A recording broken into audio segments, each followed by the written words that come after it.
Chapter 297. What exactly did you do? How did this happen? Hermione's fair cheeks flushed scarlet. She had not expected to be of so little help. What can I do for you, sir? Asked an ugly house elf. Dobby, go get the book I told you to get. Ivan said. Yes, sir. Dobby nodded. To Hermione's confusion, Dobby used apparition and disappeared, returning with a dozen books on potions. Ivan was very pleased with Dobby, who was on call. No wonder many wizarding families liked to keep a house elf. Ivan didn't want to keep Dobby any longer than he had to, so he left the book after reading it. Because there might be other times when he would have to summon it. If you want to help, you'll have to finish these first. Ivan took out Snape's copy of Advanced Potion and handed it to Hermione. The research notes that Snape had left behind had long since become useless to Ivan. However, Ivan felt that the book would be of great help to Hermione. Hermione looked at the books, gently holding the time turner to her chest, and nodded seriously. After giving the young witch a learning assignment, Yvonne immersed herself in the study of potions. He did not expect Hermione to be able to help him now, but to give her something to do and not disturb his research. Hermione, however, did not give up. She sat down quietly with the books and began to peruse them, taking notes on a stack of parchments. This went on for 3 days, during which Ivan was shocked to discover that Hermione had read all of the books and was able to make useful suggestions on how to improve potions. It was like being a different person. Did you cheat as well? Yvonne was baffled but soon noticed the weariness on Hermione's face. Almost instantly, Ivan thought of the time turner and felt his back break out in cold sweat. How long have you been backtracking for? Why do you ask? Hermione asked diffidently, clutching her book to her chest. It must have been 90 hours. Are you sure that's all? Yvonne asked, frowning. 90 hours wasn't nearly enough time to gain a rudimentary grasp of the contents of all these books. Hermione nodded, though she did not tell Ivan about the 90 hours, not including the time they had traveled back in time. The time turner is powerful, but also dangerous. It's a power we don't understand at all, and if used too often in a short period of time, it could cause harm to the body. Also, Dumbledore must have told you that a single backtracking too long can lead to loss of control. Ivan warned. I've noted that it lasts up to 5 hours at a time. Hermione countered quietly.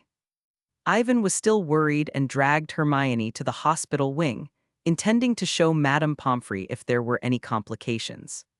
Inside the hospital wing, Madame Pomfrey was treating a Hufflepuff player for a fall, and upon hearing Ivan's request, she gave Hermione a thorough examination. How on earth did you get yourself into this mess, Miss Granger? Madame Pomfrey scolded, frowning. Is it bad? Hermione was frightened. Ivan was equally nervous. He did not want anything to happen to Hermione because of him.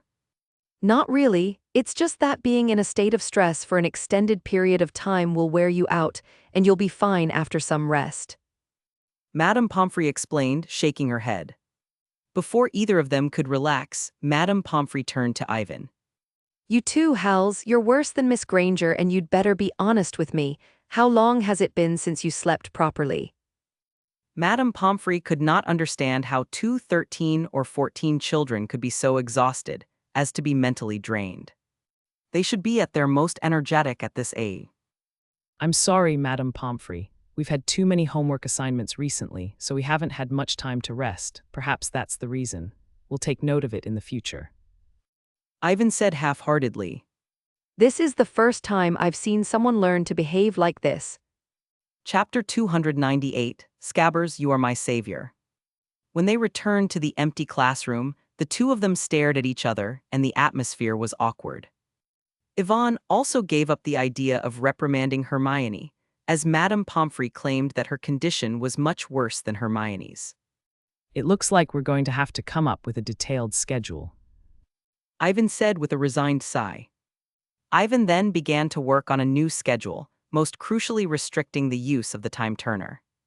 Go back 30 hours a day, try to avoid going back in time too many times, drink a bottle of tonic every 3 days, etc. Shadowless Blade. When the effects of the potion had settled down, Ivan placed his wand against his arm and whispered an incantation, releasing the charm. The invisible blade of magic sliced through his skin, causing blood to flow from the wound and dye the table red. Hermione turned at the noise and was shocked to see a long cut on the arm of an unknown young wizard. Hermione instantly guessed that Ivan had drunk the polyjuice potion, as she and Ivan were the only ones there. The witch panicked when she saw the blood pouring from Ivan's wrist. Fortunately, she remembered that she had read in advanced potion making that dittany could heal injuries, so she rummaged through the book, grabbed a dittany, and ran over like a madwoman. She grabbed Ivan's injured arm and dripped dittany on the wound. However, the wound was still bleeding profusely, and the fresh juice had no effect. That's impossible, why wouldn't it work? Hermione said urgently, on the verge of tears. Yvonne, not expecting Hermione's reaction, quickly explained. Don't worry, Hermione, I'm just doing an experiment. As she spoke, Ivan placed his wand in the wound and whispered a countercurse that sounded like a song. The wound on his arm immediately healed. He was merely testing the stability of the polyjuice potion, especially when the drinker was badly injured and was being treated. Experiment. Hermione watched in shock as Ivan's arm slowly healed and the blood on the table returned to the wound. Concerned, Yvonne was about to question him when Hermione clenched her teeth and punched him in the stomach. Ivan stumbled under the effects of the polyjuice potion and nearly knocked into the cauldron behind him. He straightened up, clutching his stomach, and saw that Hermione's eyes were red. What kind of person cuts their arm for an experiment? Can't you experiment with something else? Hermione was furious. And you didn't give me any notice. Yvonne opened her mouth to explain, but she didn't know where to begin, so she just scratched her head. He did not think too much about it when he was researching the potion. It was purely a spur-of-the-moment attempt. When he cast the spell, he deliberately controlled the power of the Shadowless Blade spell, so there was no danger. After all, polyjuice potion only worked on humans, and he couldn't possibly catch a few young wizards at Hogwarts to experiment on, could he? Ivan is not that cruel, and it would be bad if there were casualties, and Dumbledore would tear him apart. Little white mouse. Who was full of evil and had a strong life force, and could die in an experiment without anyone noticing. Ivan, you've thought of a way to improve the potion. Hermione asked with concern, seeing Ivan's face light up with joy. No, I just thought there were some experiments that you could do with a mouse. Ivan explained. He was the kind of person who would forget everything and use a stunning spell to make Peter feel nothing afterward. Is that why you thought of using mice as test subjects? Hermione asked, glowering like a lioness. Ivan grimaced. The subject he was referring to was no ordinary mouse. Only an animagus like Peter Pettigrew could satisfy his experimental needs. He had to find a way to get that man from Ron the Rat Controller. This, however, was not something she was meant to share with Hermione, and she only let it go after Ivan apologized profusely and promised never again to conduct such a dangerous experiment on himself. Ivan would have been a fool to experiment with his own body if he had known there was going to be an experimental subject. Eventually, however, Hermione pulled a long face, apparently still angry at him, and ignored him for the rest of the morning as she went through the potion books. Ivan shook his head dismissively and returned his attention to the study of potions. After waiting for about an hour, Ivan clearly felt the effects of the polyjuice potion begin to wear off. From the looks of it, the effects of the polyjuice potion should have been minimal, not enough to interrupt the potion's effects. Why are there no books dedicated to the study of how potions change in the dead? Chapter 303, 303 Scabbers has starved, why don't we 3 years ago? Chapter 299, Scabbers has starved, why don't we? Ivan, why are you asking? Nothing, just curious. Ivan said casually. Although he agreed to let Hermione join the research into potion making, Ivan felt it was his business and did not want her to get too involved. Perhaps Snape would have an idea. Ivan, Hermione, how did you get here so fast? Ron asked curiously. Yeah, I just saw you guys back there. Harry nodded. Over the course of the year, Harry became acutely aware of the problems Ivan and Hermione were having, as if they could appear anywhere at Hogwarts at any moment. A few days ago, Hermione was heard hitting a Slytherin girl in the corridor of her divination class. Hermione, on the other hand, was in the same class as them, having left Professor Trelawney's divination classroom at a distance. However, when he and Ron heard the news, they both agreed that it was a rumor, as Hermione would never resort to violence. That was against school rules. Ivan was very calm. We came through the secret passage, of course. You're not going to make it to the secret passage in time, are you? Harry wondered. Harry and Ron didn't ask, as Hermione told them fiercely that it was best not to know so much unless they were prepared to take all the lessons. By the way, Ron, where's your mouse? I don't think it's been well lately. Ivan said, turning to look at Ron. Is there? Ron asked, pulling Scabbers out of his pocket. The rat was round and gray with shiny black fur. It doesn't just seem to be in poor health, it seems to be a bit manic, possibly ill. Ivan concluded at once. Are you sure it wasn't you who scared them? Hermione and Harry had strange looks on their faces, and Scabbers on Ron's palm was shaking his head frantically, indicating that he was perfectly fine and not at all manic. Yvonne saw what they were thinking and countered. Ron, if I'm not mistaken, Scabbers has been acting strangely more than once this term, hasn't he? Ron thought about it, and it seemed to be true. Scabbers had been acting very restless lately, and on one occasion, when Ron ran into Professor Lupin in the corridor, Scabbers seemed to have lost his mind and was burrowing into his trouser pocket. What should we do? Is Madame Pomfrey a part-time vet? Ron asked, thinking it was time to check on her. I think Hagrid will. He's got so many, and he's a professor of magical creatures. Harry reminded her. Oh, come on, look at the kind of monsters Hyde keeps. We've had enough trouble with dragons and three-headed dogs. Ron complained. Ron, I can brew some soothing potion for Scabbers. Maybe it'll make him feel better. Ivan said, looking at Scabbers with Care. No, I don't need it. Scabbers shook his head with a shudder. He didn't think Ivan would be so kind. Scabbers remembered Ivan experimenting with its body on the train at the end of his first year, and he was sure that Ivan wanted him to experiment with magic again. Is that so? Well, thank you very much, Ivan. It's no trouble at all. I happen to like this rat, too. Ivan put a meatball in Scabbers' mouth with his fork. The latter, however, was ungrateful and stubbornly pushed the meatballs around his mouth with his little paws, trying to refuse Ivan's offer. I'm sorry, Ivan, Scabbers isn't always like this. He's probably had too much to eat today. Ron was a little embarrassed. In his opinion, Ivan had always been very good to Scabbers, often buying and feeding him multi-flavored beans. It was thanks to Ivan that Scabbers was so dark and fat. Now Scabbers was being so ungrateful that even Ron, the host, could not stand it anymore. Ivan duly stated that he did not care. He knew how much Ron valued Scabbers, so he did not rush Ron to give him Scabbers. Ron was so pleased that Ivan liked his mouse pet that he excitedly shared with him some of Scabbers' interesting experiences during the summer holidays. For example, during the summer holidays, George and Fred made Scabbers a beautiful mouse roller, all magical and capable of forcing Scabbers to exercise nonstop. No wonder I get the feeling it's lost weight. Chapter 300, Quidditch Team. The four of them ate lunch in the Great Hall while discussing Hagrid's afternoon classes on magical creatures. Harry was worried that Hagrid would mess up the class, as he had a hunch when he bought the monster book at the bookshop. They all talked about trying to be positive in Hagrid's class, so as not to embarrass him too much. By the way, Ivan, Wood wanted me to let you know that this Friday evening we're having our first Quidditch practice of the year. Yvonne paused for a moment, then slowly tore off a large piece of steak and replied casually. I'm not going to be part of this training. I'm quitting the Quidditch team this year. You can tell Wood that.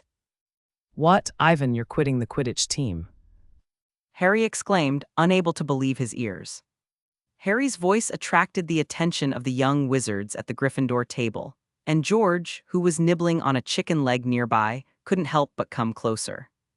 Why, Ivan, Gryffindor can't do without you. We're counting on you to win this year's Quidditch Cup. Harry and Ron nodded in agreement. They didn't want Ivan to leave the Quidditch team either. I have too many classes this year, and I can't spare the time. Ivan said reluctantly. There was a time turner, but Ivan's previous experiences with it made it clear that it could die from exhaustion. This was also the reason why he and Hermione worked on a timetable, and given this, Ivan was certainly not going to split his attention on Quidditch. After all, it is unlikely that the same achievement will be earned a second time, and the achievement points awarded from the Quidditch Cup come far less quickly than usual. George and the others tried to comfort him, but Ivan was adamant. The Gryffindor team is full, so it doesn't really matter if I quit or not. Besides, with Harry as the best seeker, the Gryffindor team will still win. Yvonne protested. Ivan's got enough on his plate lately, so stop bothering him with Quidditch. Hermione added, glaring at them. Harry and the others gave up. Not long after, Wood arrived with a scowl on his face, trying to talk Ivan into attending the Friday training camp. Before that, however, Ivan handed Wood his class schedule for the year. After reading it, the latter was speechless for a long time, almost thinking that he had seen wrongly. Wood did not believe her until Yvonne said she could check with Professor McGonagall, and Hermione took out her timetable. Ivan was already so busy that he had to take several classes at once, so he was naturally too ashamed to let Ivan play Quidditch. In the end, he patted Ivan's shoulder with pity and left. Ivan breathed a slow sigh of relief at having dealt with a troublesome problem. He had been worried that Wood would press him to participate in this year's Quidditch competition, which would be troublesome. After lunch, they grabbed their books and headed out of the castle for their first Care of Magical Creatures lesson. Due to the Dementor's interference, the skies over Hogwarts were usually gloomy, but today, on a rare occasion, the weather was good and the clouds were clearing. Ivan, why are your books so obedient? Hermione asked, looking at him in confusion. He was holding the same book in his hand but was holding it quietly. You just have to know how to deal with their weaknesses, and they'll listen to you if you just stroke their spines. Ivan explained to Hermione and the others as they scrambled around. Perplexed, Hermione did as she was told and ran her fingers down the spine of the book, causing it to shudder violently and immediately stop fussing. That's great, it really works. Ron tried it suspiciously and then exclaimed in delight. He even opened the book, but it didn't bite him. Ivan, how did you find out about this? Ron asked curiously. He was willing to bet that not even the salespeople at Livery Books knew about this. This was because when he and Harry announced that they were going to buy 2 monster books, the staff there nearly cried, and it was said that some of them were bitten when they tried to buy them. Someone enchanted this book with something like an object-activating spell. Ivan said, If you can find the weakest point in the book, you can temporarily stop the spell. After 2 blood fusions, Ivan's senses were much sharper than before, and he was a skilled alchemist, so it was easy for him to see how the book was made. Apparently, the author of this book also had a wicked sense of humor. For crying out loud, I don't know what kind of bastard would use this to make a grimoire. Ron muttered under his breath. As they chatted, Ivan and the others soon caught sight of Hagrid's hut, which was unusually busy. There were about 40 or 50 people there, and it seemed that such extracurricular classes were quite popular. However, the Slytherin students were there, and Harry even caught a glimpse of Malfoy, causing his good mood to sour. Hagrid stood tall and straight at the door of the hut. He was wearing a moleskin coat and seemed to be very excited to be counting heads. When he saw that everyone had arrived, he waved his hand and beckoned the young wizards to move towards the Forbidden Forest. The young wizards were both worried and hopeful, as Dumbledore stressed the dangers of the Forbidden Forest every school year. Fang followed them with his tongue hanging out. Luckily, Hagrid knew better than to take them on a one-day tour of the Forbidden Forest. Instead, they went around the edge of the forest and within minutes, they were outside a small paddock. Gather round. Hagrid's loud voice caused the nearby wizards to pick their ears. When he saw that everyone had moved closer, Hagrid shouted again. Yes, that's it. First you need to open your textbooks to show me which one of you has subdued these cuties. Chapter 301, a book that bites even its own head when it goes mad. Hagrid glanced around the room and was disappointed to see that most of them had their books tied up. Cute, you mean this book that bites itself when it goes mad? Malfoy said sarcastically, then mockingly. If my father knew, he would be amazed at the new professor at Hogwarts for letting us buy such dangerous books. I never knew such things could be used as textbooks. Jesus, what if we accidentally rip off our arms? You must think it's cute, don't you? Malfoy exclaimed. Hagrid seemed at a loss as to what to do, stammering and stammering. Were they not cute enough when they bit hands? Malfoy was about to say more, but was interrupted by a sudden noise. Your father can't teach you everything, Malfoy. Ivan came out of the crowd with the biting book in his hand. To everyone's surprise, the book stayed in his hand. If you're smart enough, you'll understand that the Monster Book of Monsters is meant to be used in the teaching of magic, and that there are ways to soothe it. I think this is a little test left to us by Professor Hagrid, don't you think? Hagrid wants to see us find a way to placate him through our own cleverness, and I'm sure it's a once-in-a-lifetime experience. Yvonne exclaimed, looking around at the wizards. Experience? You mean having your arm bitten off by this book? Malfoy scoffed. I suppose it's not all that brutal. Ivan said, shaking his head. The Monster Book of Monsters may seem scary, but it's still just a book. At most, it will scratch you. With this in mind, Ivan looked around at the crowd and asked, Did any of you spend some time trying to figure out how to placate the book, or go through some of the grimoire's details, rather than leaving it in a corner to collect dust? All the young wizards shook their heads at Ivan's intense gaze. Hermione was even more annoyed, as she had been too busy this term to go through the relevant information. Why do we have to work on pacifying the book? It's pointless. Malfoy exclaimed. Ivan simply ignored him and continued talking to the wizards. I would like to caution you that the makers of many of the most advanced magical books in the wizarding world have placed minor enchantments on the books to see if the viewer meets the required reading criteria, and that if you cannot break the enchantment, you are destined not to see the contents of the books. I'm sure any of you who have been in the restricted section and borrowed some advanced books will understand that. Ivan added. Some of the Slytherin wizards nodded at Ivan's words, as this was most likely the case in books on the dark arts. Yvonne was also reminded of the copy of cutting-edge dark magic that he had been impressed with in his first year at Hogwarts School of Witchcraft and Wizardry. He could have easily broken that spell. It is possible that this was the idea behind the book's creation, as many magical creatures are quite dangerous, and it takes a calm mind and a lot of patience to calm and be friendly with one. Ivan concluded. Clap, clap, clap. Is that so? Hagrid couldn't help but nod. Ivan then turned to Malfoy with pity in his eyes.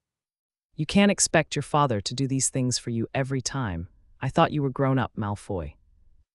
Malfoy's face turned red and he drew his wand, intending to duel Ivan, but then he realized the difference in strength and decided against it.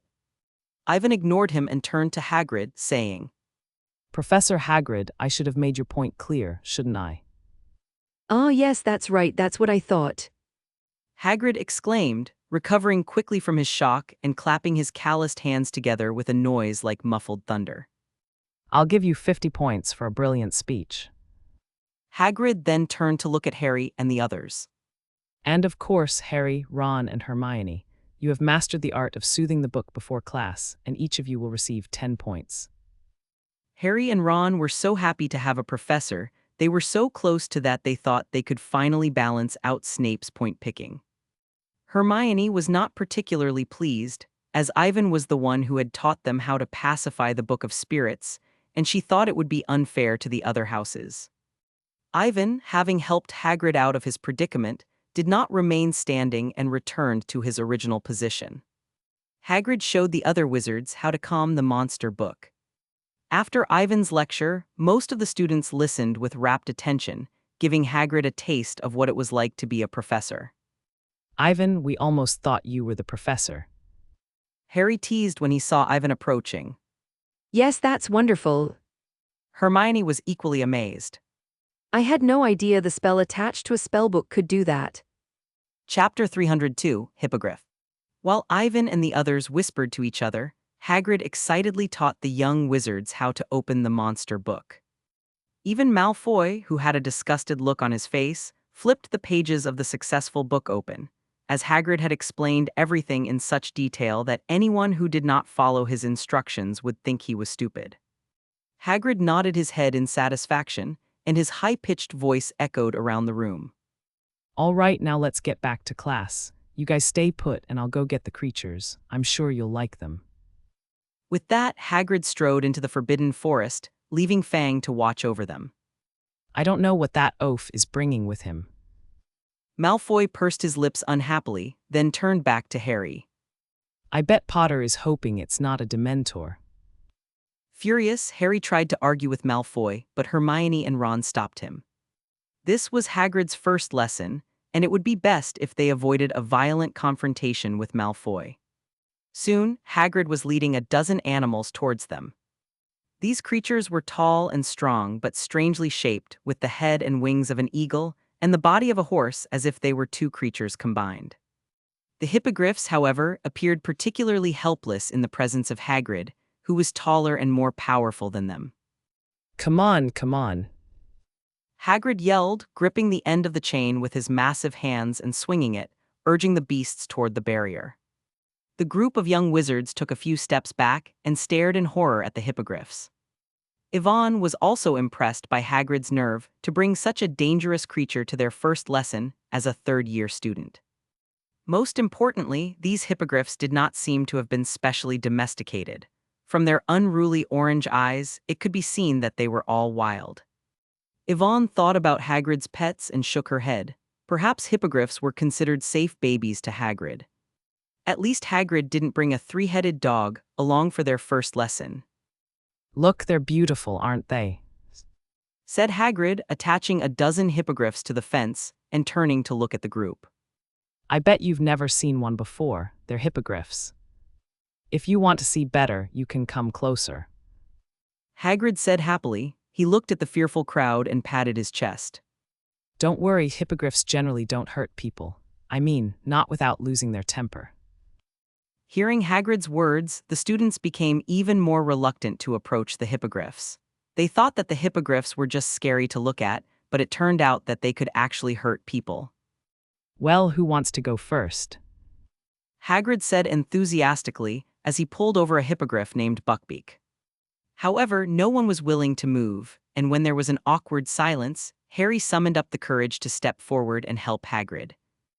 Ivan, on the other hand, had little interest in these creatures, as hippogriffs did not seem dangerous enough to him, nor did they have any special abilities and were only rated XXX by the Ministry of Magic. However, it was not an easy task for Harry to deal with such a large, strange-looking creature, as he followed Hagrid's instructions and locked eyes with the hippogriff, gaining its trust step by step. Finally, Harry dared to pat Hagrid on the head and ride him around in the air, despite Hagrid's repeated urging. Harry's success undoubtedly motivated the other young wizards, and Hagrid, seeing that they were in high spirits, dragged a few more hippogriffs over. Soon, some of the more daring students in the paddock were mimicking Harry's cautious approach to the beasts. Ivan and Hermione picked a red-brown hippogriff which was exceptionally beautiful, with its head held high and its red-brown hair shining in the sunlight. Ivan took a few steps forward and was about to bow and make eye contact, but before he could do anything, the hippogriff approached him. Hermione was so shocked that she thought he was going to attack them, but then the hippogriff moved closer and rubbed itself affectionately against Ivan. Also surprising was Ivan. He was ready to fight back. The protective ring was half-activated, and he only needed to hold it off for a moment before he could cut off the man's head with the traceless magic. However, there was a risk of a chain reaction if they did so. Fortunately, things were not as bad as they seemed. Seeing the large head within reach, Ivan had an idea and reached out to stroke its reddish-brown hair, and the hippogriff closed its eyes lazily, looking as if it was enjoying itself. Hermione also curiously tried to get closer, mimicking Ivan in reaching out to stroke the hippogriff, which opened its orange eyes and stared at her, letting out a shrill cry. Displeased with the red-brown creature's treatment of her, Hermione had no choice but to turn to Ivan and ask, It seems to like you. How did you do it, Ivan? How should I know? Ivan shook his head. He suspected that it was because the affinity of unicorn blood was still in play. He had thought that it would disappear after fusing with snake blood. Right, Malfoy? Chapter 303, Consultation. Malfoy, who was nearby, also noticed Ivan's ease in taming a hippogriff, and he looked back at Buckbeak with a scowl. Malfoy immediately stepped forward to stroke Buckbeak's feathers. Malfoy, you haven't bowed yet. Goyle and Clark reminded him. Who said anything about having to bow?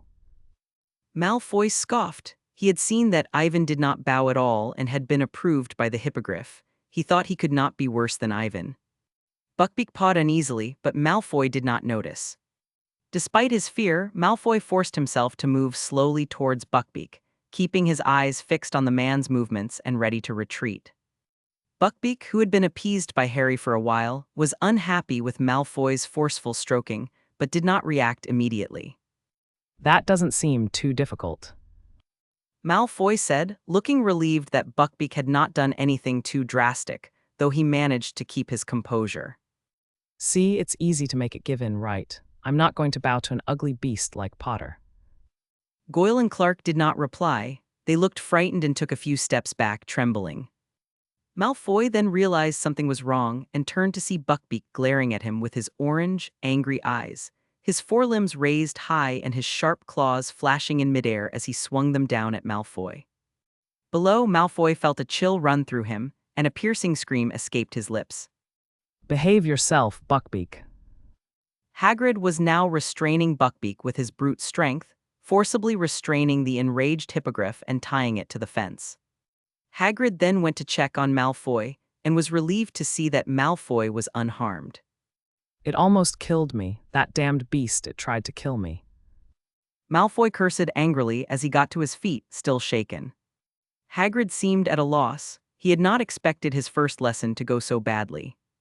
That's enough, Malfoy. As we all saw, you didn't bow like Hagrid said you would, or Buckbeak wouldn't have attacked you. Harry couldn't help but shout. I would have been killed by that thing if it hadn't saved me.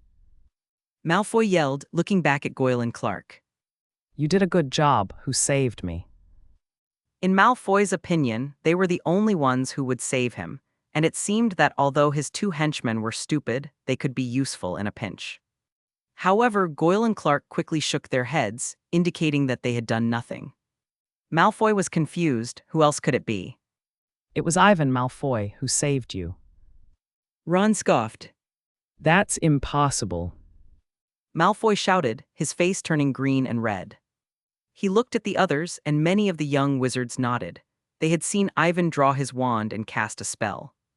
Malfoy then turned his attention to Ivan, his face turning red. He tried to speak several times, but nothing came out. To Malfoy's discomfort, Ivan did not even look at him, nor did he approach him to mock him, as if he had done something trivial. Due to Malfoy's attack, the care of magical creatures lesson ended hastily. After class, Ivan and the others returned to the castle.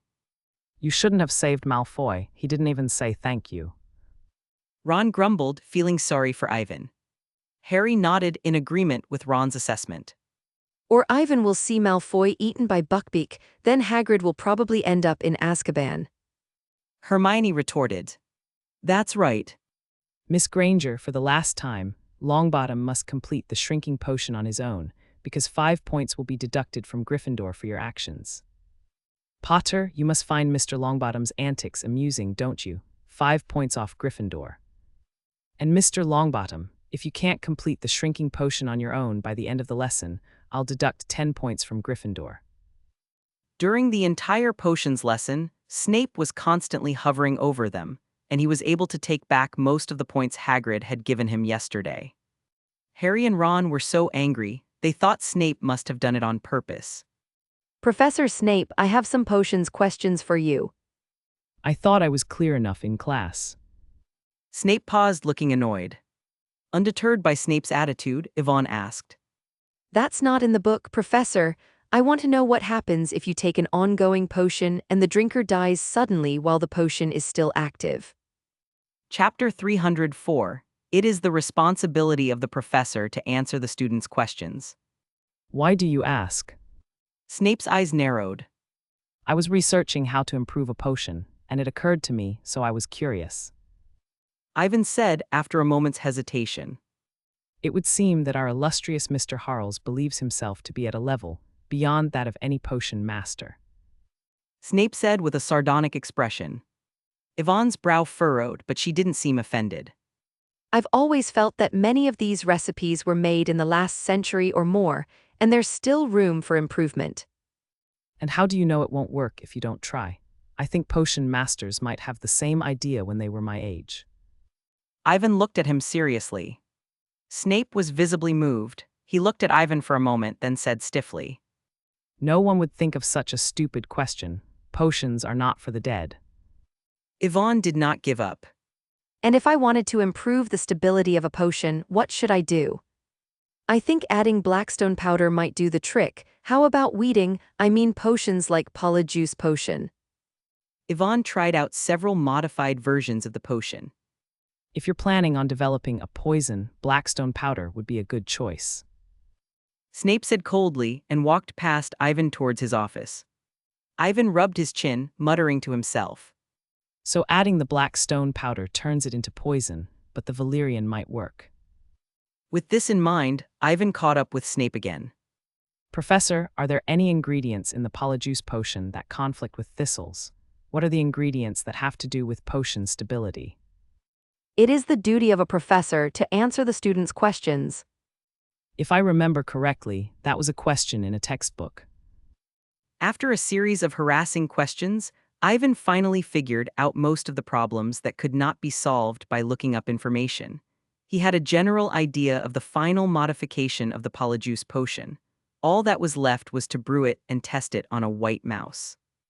Yvonne considered her options as she made her way to the potions classroom, where Hermione was waiting with her next class's books. Ivan, did you just go to Professor Snape? Hermione immediately guessed, having seen Ivan chasing after Snape as soon as the class was over. Well, I asked him some questions about potions.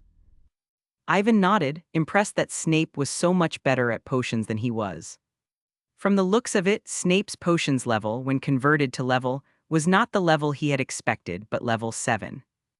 Ivan did not dwell on the matter, but urged Hermione to use the time turner, as he wanted to finish his lesson quickly and then test the effectiveness of his improved plan. During the next Muggle Studies class, Ivan was absent-minded, spending the rest of the time on a piece of parchment, wondering if he had missed anything. Hermione watched in silence, occasionally whispering to Ivan about the properties of several potion ingredients. Ivan had been impressed with Hermione over the past few days. The little witch was like a walking encyclopedia, and she was able to answer almost any conventional question, saving Ivan a lot of time looking for information. Hermione, however, was of little help on the key issues of the improved plan. The only book she had ever read about potion making was the copy of Advanced Potion Making left by the Half-Blood Prince. By the way, Ivan, do you know who the Half-Blood Prince is? Hermione asked curiously. She had a bad impression of the Half-Blood Prince when she read the book, as it was full of scribbles which Hermione found difficult to accept. Not to mention the fact that the Half-Blood Prince arrogantly altered the book's potion-making content to refute some of its theories. However, given her trust in Ivan, Hermione decided to give it a try herself, and discovered that brewing a potion with the method taught to her by the Half-Blood Prince was much more effective than it had originally been. This made Hermione curious about the Half-Blood Prince. If you think about it, you should be able to guess, said Ivan, glancing at Hermione. Hermione frowned for a moment. If Ivan said so, then the chances were good that the Half-Blood Prince was someone she knew and someone with extraordinary accomplishments in potions. In her mind, there were only two people who fit the bill. One was Ivan himself, but given how old advanced potion making was, that seemed unlikely, and the other was. You mean Snape, he's the Half-Blood Prince. Hermione was shocked, her beautiful brown eyes widening. Right. Ivan nodded. He knew Hermione was smart enough to figure it out. So don't mess with the spells you learn from them, or Snape will come after you. Hermione stuck out her tongue, which she wouldn't have used without Ivan's permission. The charm called Obscurus was so powerful that it could cut through wooden tables and chairs with a gentle flick of a wand. This was the first time Hermione had ever seen a charm with such penetrating power. Then the little witch suddenly thought of something and asked with a strange expression. So you were the one who cast the shadowless blade in Lockhart's office last year. He tried to cast a memory charm on me, so I had to give him a little warning. Ivan added. Hermione rolls her eyes at Ivan, implying that he knew Lockhart was a liar and saw how foolishly she admired him. Chapter 305, It's Too Hard for Me. After a long day of lessons and more than half a day of potion making, Ivan returned to his dormitory exhausted.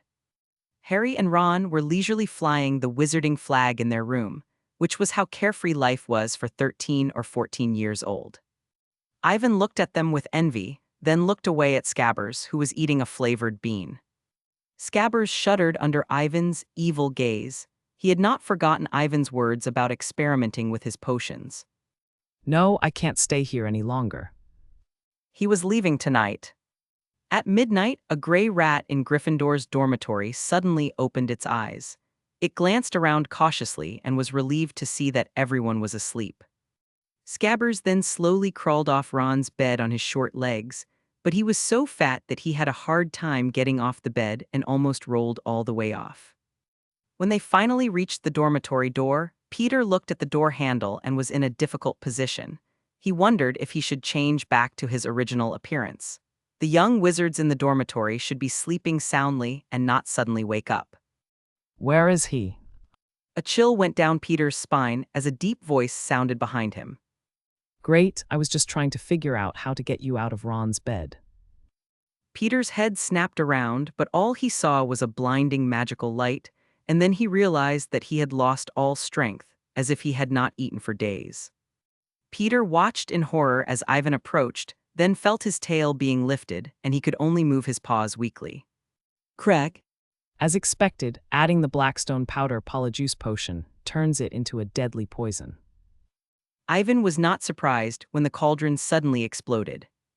This confirmed what Snape had told him earlier, except that the potions had been brewing for days and he had not had time to remove them.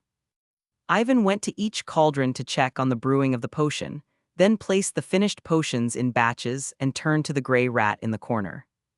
Peter was shocked. He tried to curl up to make himself less visible, but it was useless.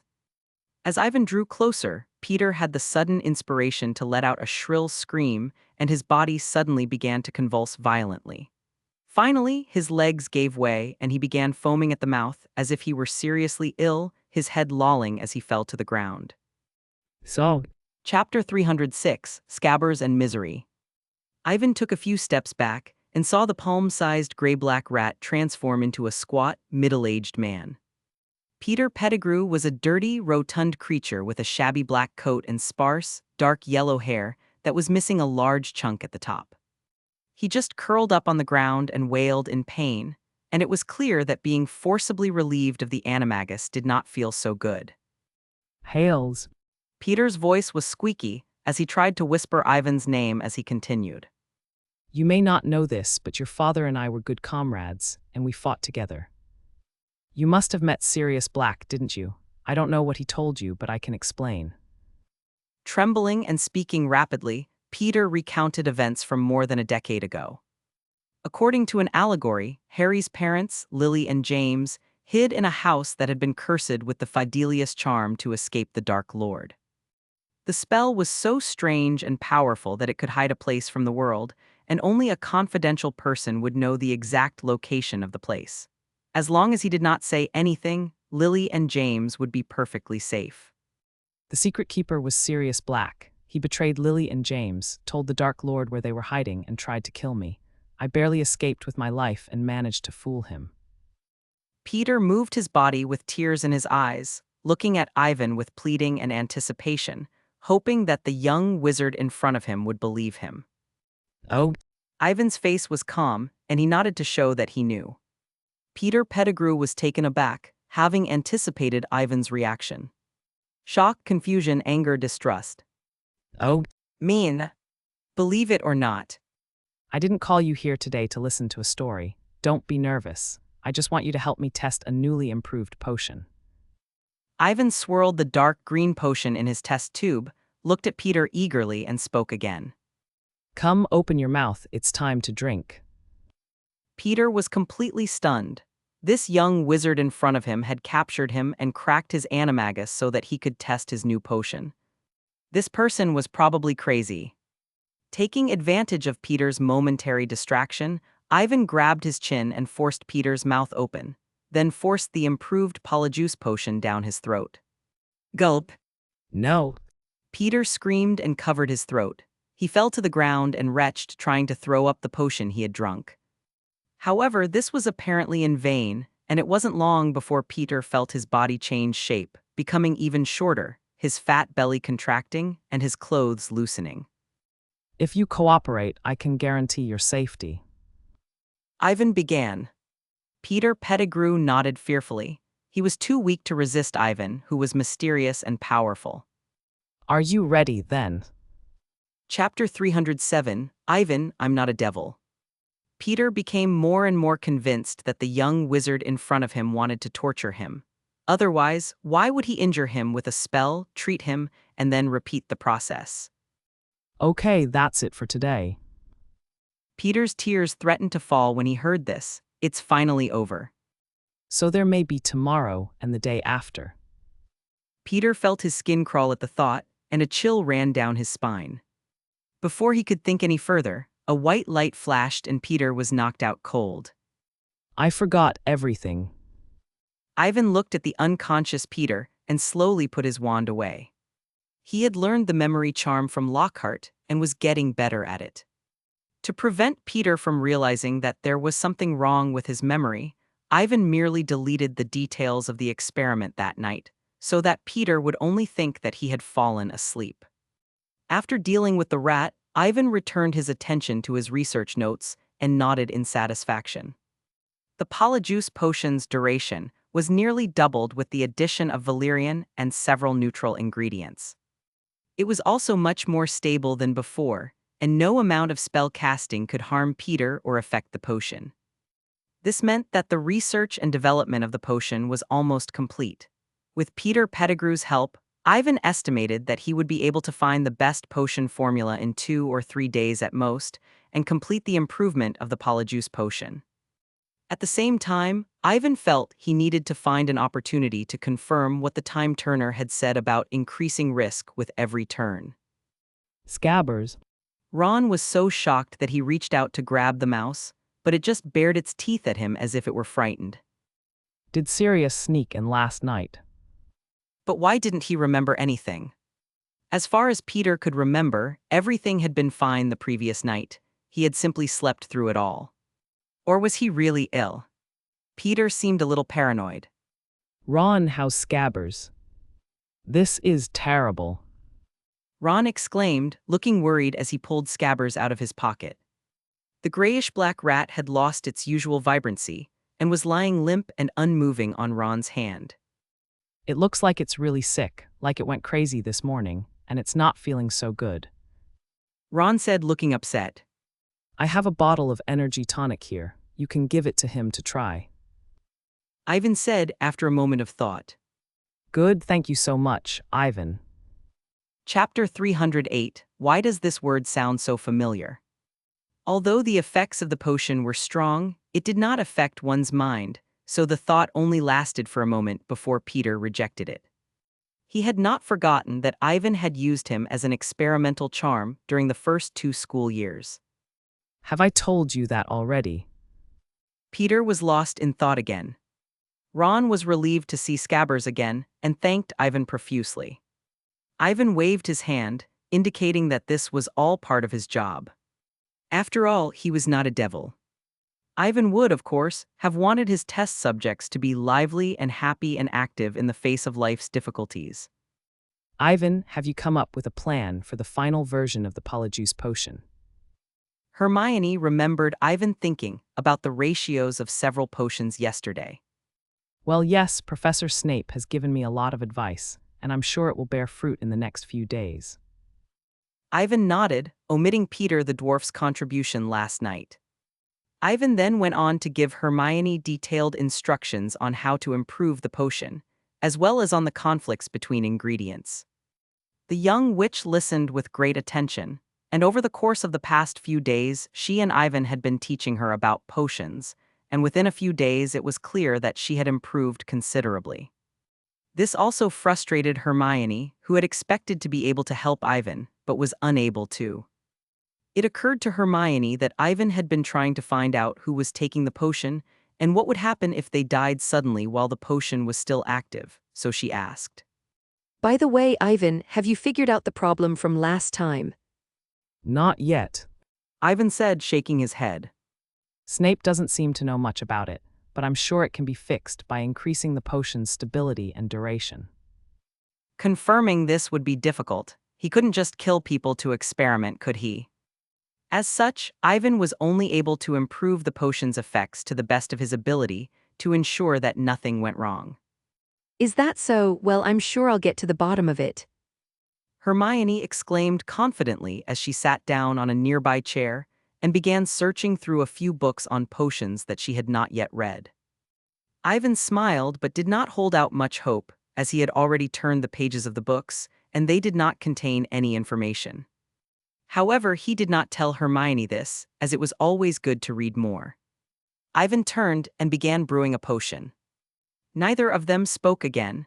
The only sounds in the empty classroom were the flipping of pages and the bubbling of the potion. Before long, the strange smell of the potion had spread throughout the classroom. Hermione, who was turning the pages of a book, yawned and sleep overtook her. Have you been too tired lately?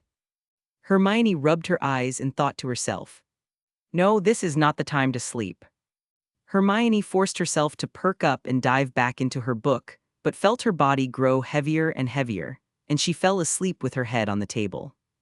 It's got nothing to do with you, so why are you trying so hard? Yvonne asked, seeing the dark circles under Hermione's eyes. Ivan reached out and removed the time turner from Hermione's neck, intending to leave. Ivan then stopped and turned to Hermione, thinking that it would be rude to leave her sleeping on the table. After some thought, Ivan drew his wand and waved it gently, as if he were the conductor of a band. The tables and chairs in the classroom became the players. The cauldrons, reagents, bottles, and jars that were scattered around the table came to life and spontaneously flew into a pile in the corner, making small noises. Immediately after, the dozen or so tables automatically came together and, under the influence of magic, turned into a fluffy bed. Get some rest. Chapter 309: Risk and Safety Boundaries of the Time Turner. Ivan hung the time turner around his neck, held the hourglass, and began to turn it over. One lap. What the hell is going on? Ivan asked, cold sweat breaking out on his forehead. This was the first time he had ever experienced something like this while using the time turner. One thing was certain: the situation was extremely similar to every time he used the time turner. Could the time turner have activated on its own? What time had he been transported to? Ivan's head snapped around to look at the calendar, and he realized that he was only a day later when he first used the time turner. Did I get kicked back to the same time? A thought crossed Ivan's mind, but he wasn't entirely sure, and he tried to pull up the system's wizarding inventory. The risk tips have become out of range, the time turner will become vulnerable to damage, and the retention time will be unstable. Well, it seems I'm not too late. Chapter 310: Scabbers' Infinite Reincarnation Hell. Where am I? Hermione blinked. It was dark and there was a faint smell of potion in the air. The sleepy witch almost thought she was still dreaming.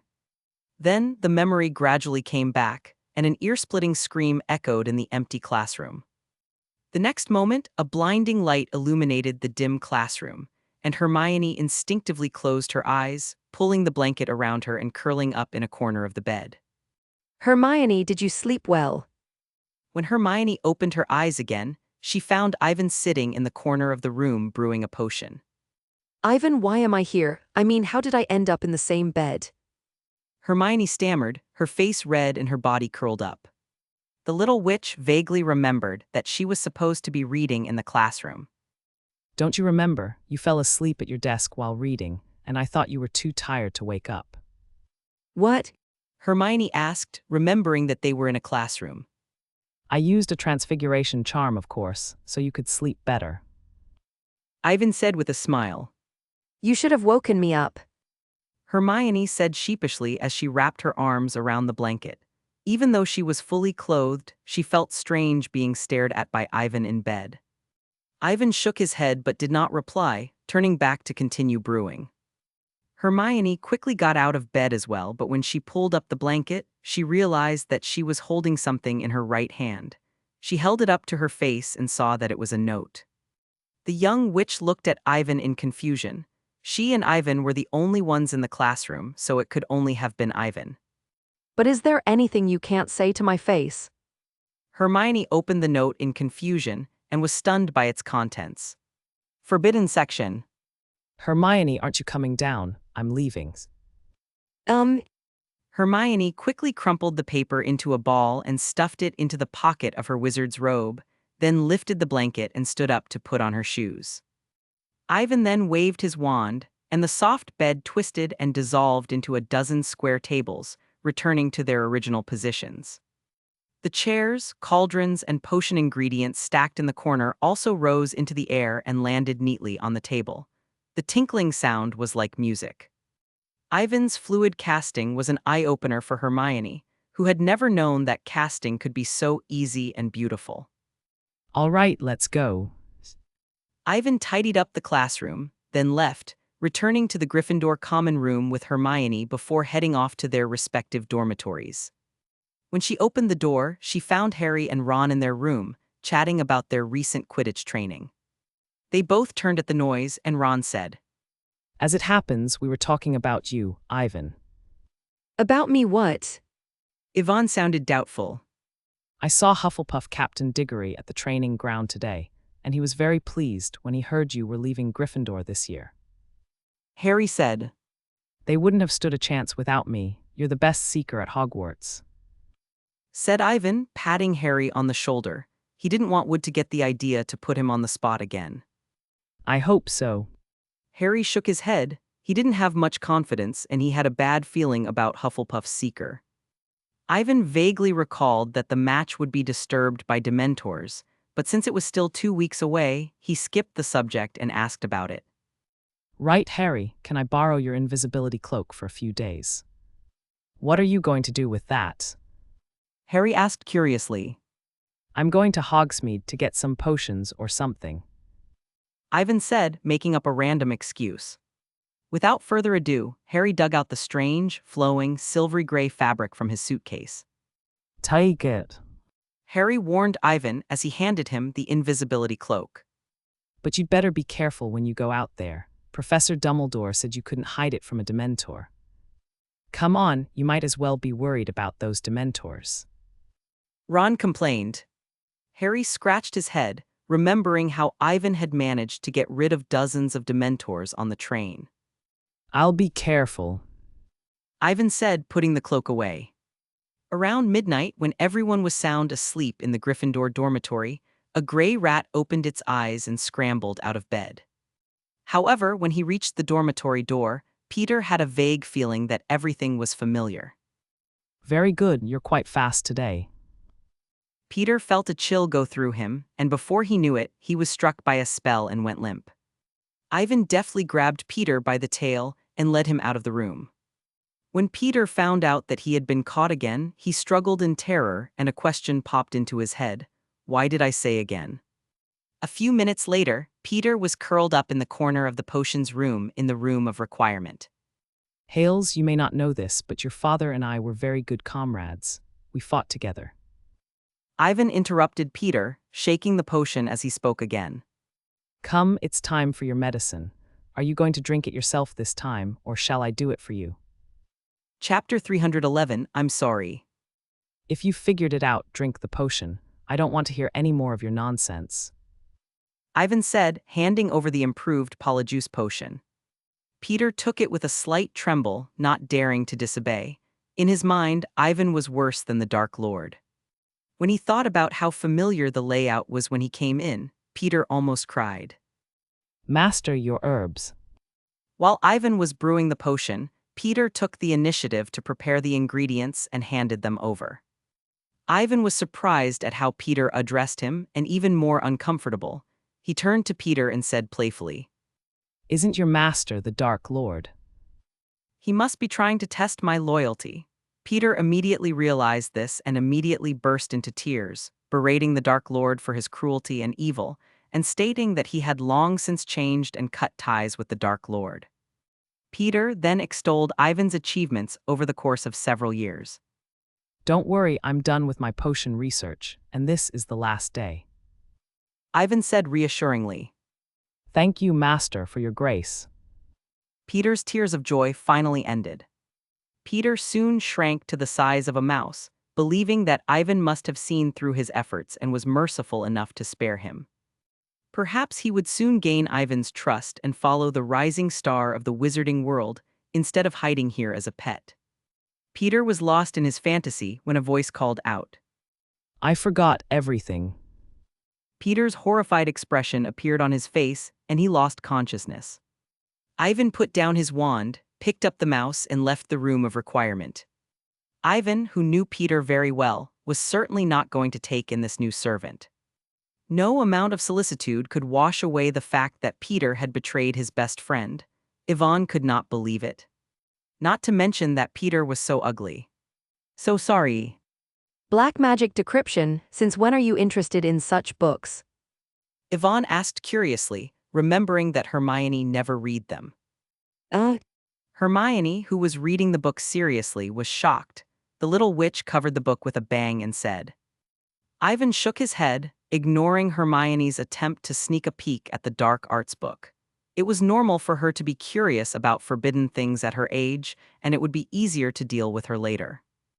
With this in mind, Ivan went off to brew the potion, intending to do the same thing again, but when the potion was ready, Hermione was still flipping through the pages, and she did not seem to be sleepy at all.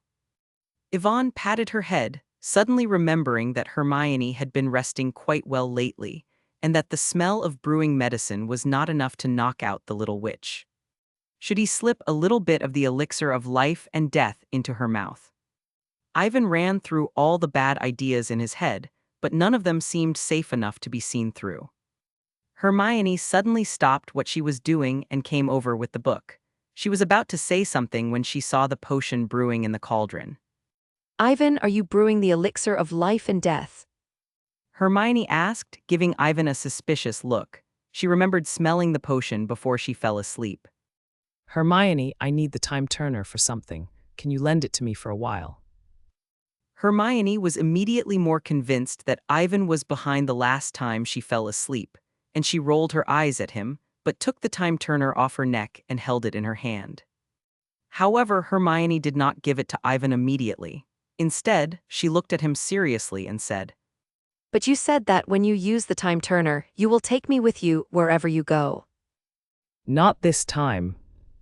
Chapter 312, Reversing Time and Space. Is it dangerous?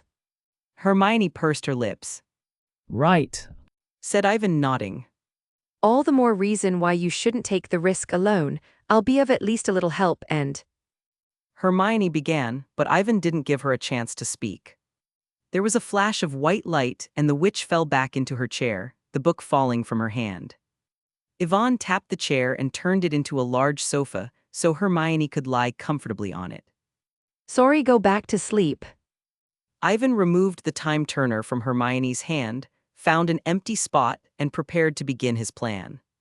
He needed to go back 100 days. In other words, he would have to go around 2,400 times. Nothing must go wrong during this period. If he rotated too few times, he would miss the attack on the dark arts shop, and if he rotated too many times, he would likely die before the attack even knew he was there. Therefore, Ivan intended to return 12 hours before the attack on Ethiopia. There would be plenty of time to prepare, and they would not be unlucky enough to be kicked back to their original time point within 12 hours. Ivan, however, looked at the time turner in his hand, which was glowing with magical fluorescence, and wondered if the time turner in his hand could support him spinning so many times. However, at this point, Ivan believed that he had to try, and there was not much time left. Every day he waited at Hogwarts was another 24 rounds. Today may be our best chance. Without hesitation, Ivan slipped the time turner on and began spinning the hourglass. One lap. Dobby. Yvonne snapped her fingers reflexively, ready for Dobby to lead her to Knockturn Alley. Nothing happened, though. I should have asked Dobby to take me to Knockturn Alley before I used the time turner. Ivan shook his head, thinking he had miscalculated. Although he also knew how to perform transfiguration, due to his relatively low-level charms, teleporting from Hogsmeade to Knockturn Alley required at least 80 to 90% of his magic. If possible, Ivan still wanted to keep himself as strong as possible in case of possible battles. Fortunately, it was still early, and Ivan put on the cloak of invisibility to try and catch the Strals to ride on as he flew to London. With the help of the cloak of invisibility, Ivan was able to move through Hogwarts with ease, as if there was no one there. However, he ran into some trouble in his search for the Strals, and was unable to find any of them after wandering through half of the Forbidden Forest. Could it be that all of the Strals had been sent to pull carts, and there was not a wild one? Ivan was more or less resigned, and was about to try to think of something else when a clear eagle cry sounded in the distance. Ivan turned his head curiously to see a hippogriff with reddish-brown feathers gnawing on the remains of a broken animal. Perhaps sensing Ivan's gaze on it, the red-brown hippogriff chomped off a large chunk of meat, then turned to stare at Ivan with its orange eyes and let out an uneasy neigh. Gone was the meekness of the last time they met. Here, drink this. It's going to be a long journey, so be prepared. Ivan said as he took a bottle of the potion out of his wizard robes and held it to her mouth.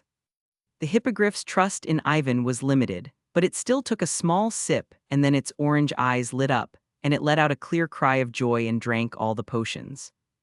Ivan threw on the cloak of invisibility and mounted the hippogriff. After a moment's thought, he tapped the hippogriff with his wand and chanted the disillusionment charm. In an instant, the beautiful brownish-red beast vanished from Ivan's sight. I feel like I'm riding air. Ivan couldn't help but complain, then commanded the hippogriff to take off. The beast beneath him spread its 12-foot-long wings and gave a powerful shake, sending dust flying in all directions. The hippogriff flew into the air. Go, do you see the tracks in the distance? Just follow the end and fly, as fast as you can. Chapter 313, Returning to Knockturn Alley. The humane hippogriff flapped its wings and glided over the Forbidden Forest, heading in the direction indicated. Ivan was relieved to see that his new mount was so obedient. He had been worried that the beast would not want to leave its roost with its new owner, whom it had only met recently. Ivan couldn't help but marvel at the accuracy of the book on hippogriffs. It is an extremely proud creature, but once you have the opportunity to ride it, hippogriffs become very submissive. It also tells a short story about a warrior who flew over the Alps from Italy to England on a hippogriff, and Ivan wonders if this is true. Wine. Looks like we need to move faster. Ivan said, patting the hippogriff on the back. He had to reach Knockturn Alley before the train arrived at London Station.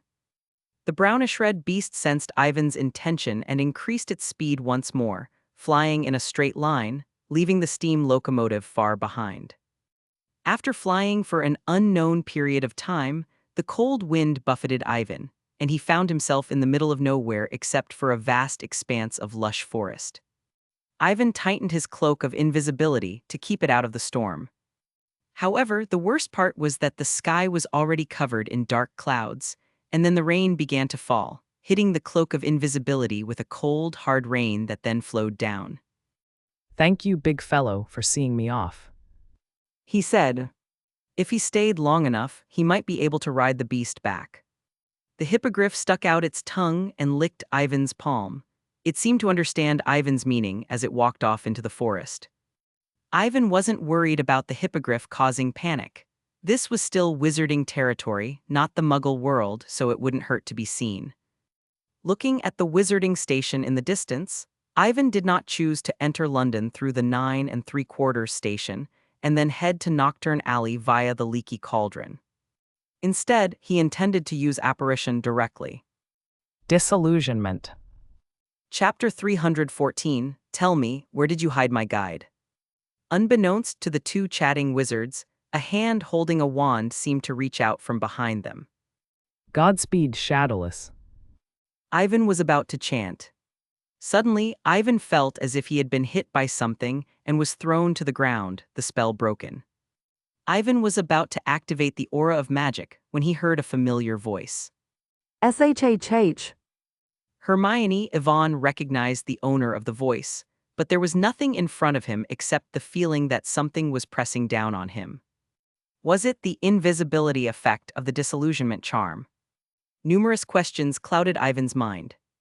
Ivan didn't dare move or speak, as the commotion he had caused had attracted the attention of the two black-robed wizards. What was that noise? One of them asked, turning to look in their direction. The other black-robed wizard walked over curiously. Yvonne held her breath, nervous. The cloak of invisibility was powerful, but it didn't really vanish. It could be touched.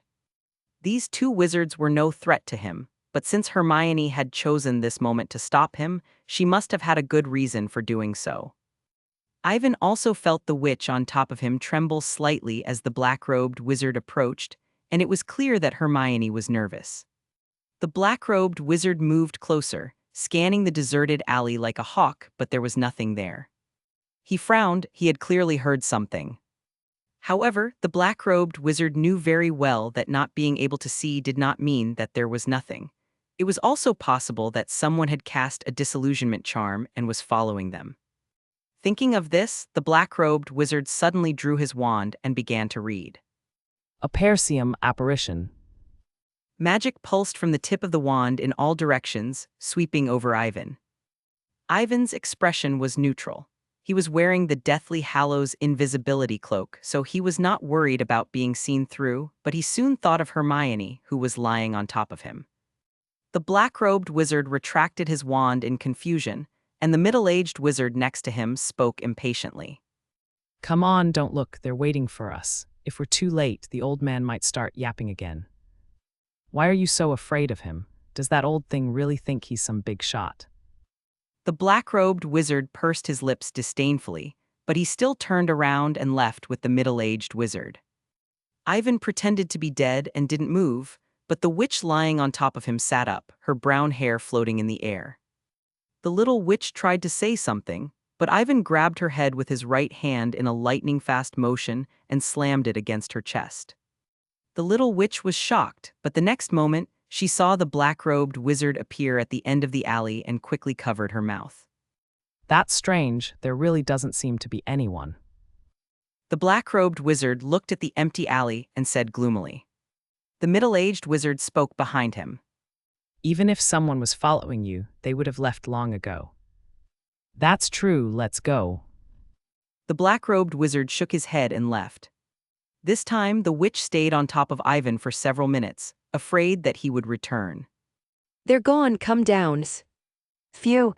The young witch pulled a strange silver-gray fabric off herself and let out a slow sigh of relief, cold sweat breaking out on her forehead. Hermione, what are you doing here? Yvonne asked suspiciously.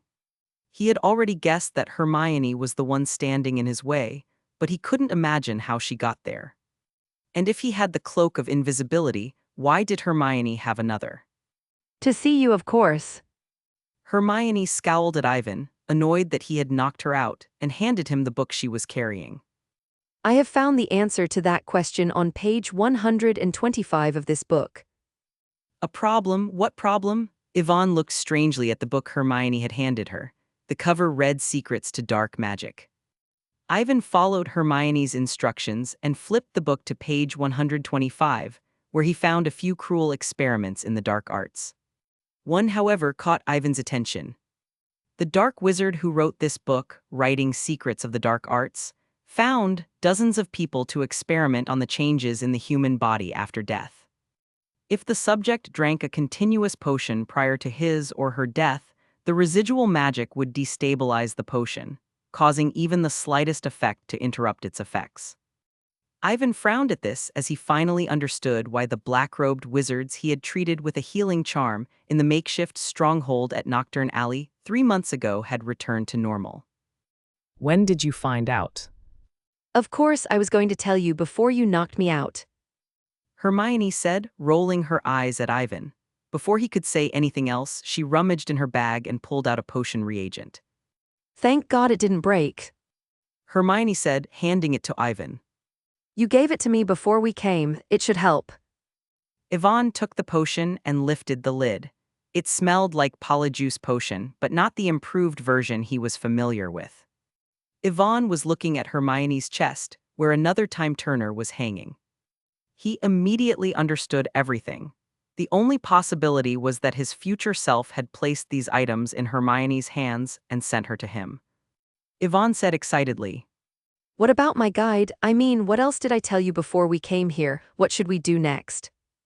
Chapter 315, Do You Dare to Kill? The kind that can cut off someone's head with a charm. You only told me not to try and change the past, but to learn to go with the flow of history and think about what you have seen. Hermione began. Ivan was baffled. He could understand the meaning of the words, but they were vague and did not help him much. There's nothing more specific. Ivan asked, not wanting to admit defeat. He believed that if he had a chance to go back in time, he would write a detailed guidebook to ensure that his actions were correct. Hermione shook her head, then remembered Ivan's last words to her and stuck out her tongue. Well, he said you wouldn't understand now, so you don't have to think about anything. Ivan stared helplessly at Hermione, hoping to get some more important information from her, but the witch looked at him blankly, and that was all she knew. Don't try to change the past. Ivan asked Hermione after a long hesitation. Come on, put on the cloak and let's get back. Go back where? Hermione wondered as she put on the cloak of invisibility and Ivan vanished. The two then realized at the same time that they could not see each other. Ivan had to adjust and temporarily hide his cloak of invisibility so that he and Hermione could share it. Is she your mother? She's so beautiful. Hermione whispered, turning to look at Isaiah. It was the first time she had seen Isaiah, whom she had never seen pick up at King's Cross Station. Right. Ivan nodded but didn't want to say too much. Now can you at least tell me what you're planning to do? Is it something to do with your mother? Hermione asked Alicia. Didn't I tell you anything when I asked you to come? Ivan asked curiously. Hermione shook her head again, indicating that she knew nothing. Ivan hesitated. He did not want Hermione to get involved, but since the little witch was there, he explained. In about 2 hours, a group of dark wizards will attack the shop, and by the time I get home, the battle will be over. Yvonne closed her eyes, thinking back to 3 months ago, murmuring to herself. I only had time to see her lying in a pool of her own blood. Hermione looked at Ivan in astonishment. She could tell who Ivan was talking about. The little witch's eyes were filled with pity as she suddenly remembered how Ivan had lost control of the Dementors on the train, and why he was so obsessed with the time-turner. I'm sure you can change all that. Yvonne heard Hermione's voice. Ivan opened his eyes. The girl's brown eyes were trusting in the small space created by the cloak of invisibility. Ivan was moved. He could tell that Hermione genuinely believed he could do it and not just offer words of comfort. I've never seen anything you couldn't do. Hermione said confidently. Although Dumbledore told them about the various rules of the time-turner, one of which was that the past could not be changed, Hermione remained confident in Ivan. He was so clever that he was able to easily learn advanced magic, foiled you-know-whose schemes, developed and improved potions, and even saw through the true colors of 2 previous defense against the dark arts professors, driving them out. Is there anything I can do to help? Hermione asked, looking expectantly at Ivan. No, I don't want you to care about anything. Ivan's face became very serious.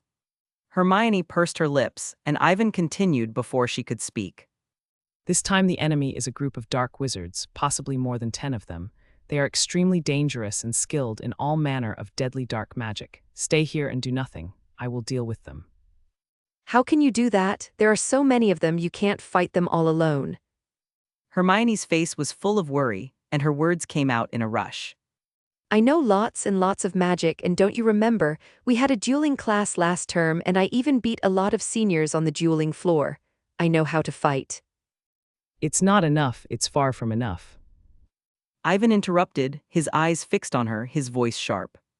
You do not understand that a real battle is not a game in a dueling ring, but a defeat is death. Those dark wizards will cast the cruelest spells on you. You only told me not to try and change the past, but to learn to go with the flow of history and think about what you have seen. There are also dark magic spells that corrode the flesh and blood of the victim and fuse into the victim's body. Before long, the victim's skin will fester, crack, stink, and fester. Ivan enunciated each word carefully.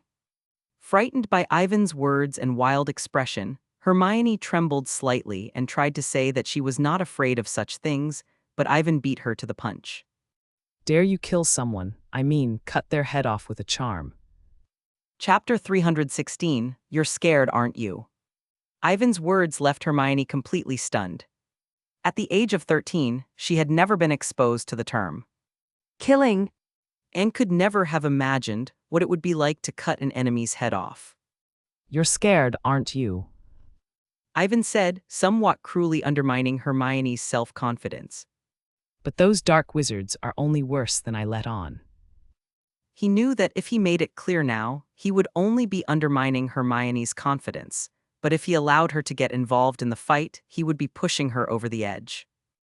Ivan knew that he would have a hard time facing the dark wizards at the same time, and would have to rely on the proper venue and the cloak of invisibility, not to mention Hermione, who had little combat experience. She would most likely have died if she had been involved. Ivan doesn't have the attention span to protect Hermione. So you understand, I'll take care of the black-robed wizards later. Ivan said. But there are so many of them. Hermione suggested, worried. Why don't we take your mother with us? We can go to Hogwarts where the dark wizards won't dare go. And we could ask Professor Dumbledore for help. Hermione racked her brains for an idea. You don't know my mother, she's not going to Hogwarts. Ivan shook his head, dismissing Hermione's suggestion. Alicia and Dumbledore were at odds, and she was furious at the mere mention of them, and would rather die in battle than seek Dumbledore's help. Anyway, don't worry too much. Yvonne said, turning to Hermione, who was looking worried. You said there was never anything I couldn't do. Hermione gave Ivan a dirty look, but said nothing more about dealing with the dark wizards. Ivan's words just now made her realize how weak she was. If she forced herself to fight, she might not only be of no help but also drag Ivan down. Then, Hermione finally said, after a long hesitation. Ivan nodded, relieved. He didn't want Hermione to get hurt because of him. Ivan then turned his attention to the dark arts shop in the distance. Following the course of history, it's about time, isn't it? Isn't it a bit early to go? a little earlier would have been better. Disillusionment. Alicia did not linger at the door. She waved her wand again and disappeared. In the distance, on the high ground, Ivan was stunned. The person he needed to protect had disappeared in front of him. Where did she go? Why did she leave? Ivan muttered to himself in confusion. With just over an hour remaining until the attack on the dark arts shop, and Alicia gone, who could the black-robed wizards attack? Ivan was eager. He could turn the wizarding shop into a trap to lure the black-robed wizards out of hiding, but what if she returned later? 4 o'clock. Ivan asked, remembering that Alicia had been checking the time and glancing through the window at the clock on the wall. She must have gone to King's Cross. Hermione exclaimed. King's Cross Station? Yvonne turned to look at Hermione and realized that it was the day off for Hogwarts students, and that the train would arrive at King's Cross Station in London in the evening. It was highly likely that Alicia had gone to fetch him. But that shouldn't be the case. I didn't even see her at the station. Ivan frowned, remembering how long he had waited at King's Cross Station after leaving the train. It was for this reason that he had not thought of it before. Hold on to me, we're going to King's Cross. Knockoff Alley was too dangerous for Ivan to leave Hermione alone, even with the cloak of invisibility. Yes.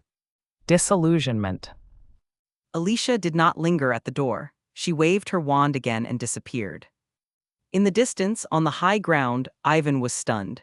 The person he needed to protect had disappeared in front of him. Where did she go? Why did she leave? Ivan muttered to himself in confusion.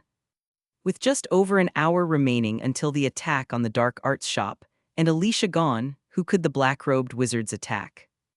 Ivan was eager. He could turn the wizarding shop into a trap to lure the black-robed wizards out of hiding, but what if she returned later? 4 o'clock. What about Alicia? Isn't she here? Ivan glanced around and was puzzled when he saw a purple-cloaked Alicia coming through the station door. What the hell was that all about? Chapter 317. It's time to test your acting skills again. Could history really have changed? Ivan was a little confused, but he hadn't done anything since he returned. How could there be a butterfly effect? Under Ivan's watchful eye, Alicia did not wait at the 9 3/4 station. Instead, she walked to an empty spot and leaned against a stone pillar, her purple eyes silently watching the entrance to the platform, showing no sign of approaching. Ivan, remember that. What? Yvonne looked at her strangely. Of course, it's the one about learning to follow the course of history. Hermione reminded Ivan, looking at him earnestly and hugging the book to her chest. I don't suppose you saw your mother here. Though Ivan had not mentioned it to her, Hermione was wise enough to guess from his expression and words. Yes. Said Ivan, and then, to Hermione's surprise, he realized what she was going to say to him. You want me to go and distract Alicia now? The young witch nodded. Her knowledge of time was limited, but if the future Ivan said so, then there had to be a reason for it. Yvonne frowned, her mind in turmoil. Deciding whether to allow the past to change without action, or to go up and lure Alicia away and return everything to normal. The battle of minds lasted less than a second, and Ivan chose the latter. Because he wanted to steer the otherwise unknown outcome to the side he expected, not into another parallel universe. With that in mind, Ivan grabbed Hermione's copy of the book and waved his wand, turning it into an empty suitcase. Ivan took a deep breath and tried to think of something to say when they met, then threw off the cloak of invisibility and moved towards Alicia. It was time to test his acting skills again. At that moment, Ija was leaning against a stone pillar on her left, staring dreamily at platform 9 3/4, looking for Ivan in every young wizard who came out. However, a familiar voice suddenly spoke behind her. Mom. Alicia was stunned and turned around instinctively. She was surprised to find Ivan behind her and asked curiously, Ivan, when did you get here? Why didn't I see you coming out of the platform? Yvonne's lips curled up in a show-offy smile. Of course it does, it's a spell I just learned this year, how's it going? Ivan touched his wand to his body, and a curtain of magic enveloped him, then he vanished into thin air in front of Alicia. After demonstrating the effects of the disillusionment charm to Alicia, Ivan looked at her expectantly, as if she were a child who had scored well and wanted her parents to praise her. Impressive, you are indeed my son. Alicia smiled and bowed slightly, hugging Ivan intimately and rubbing his cheek. The familiar smell of lavender soothed Ivan's nerves, and he breathed a sigh of relief. It seemed that Alicia did not suspect him. Even as Ivan thought this, he felt Alicia's hand on his cheek. He let out a cry of pain and looked at her innocently, not understanding why she was doing this. I thought you said you'd be back for Christmas last year, I didn't see you that day.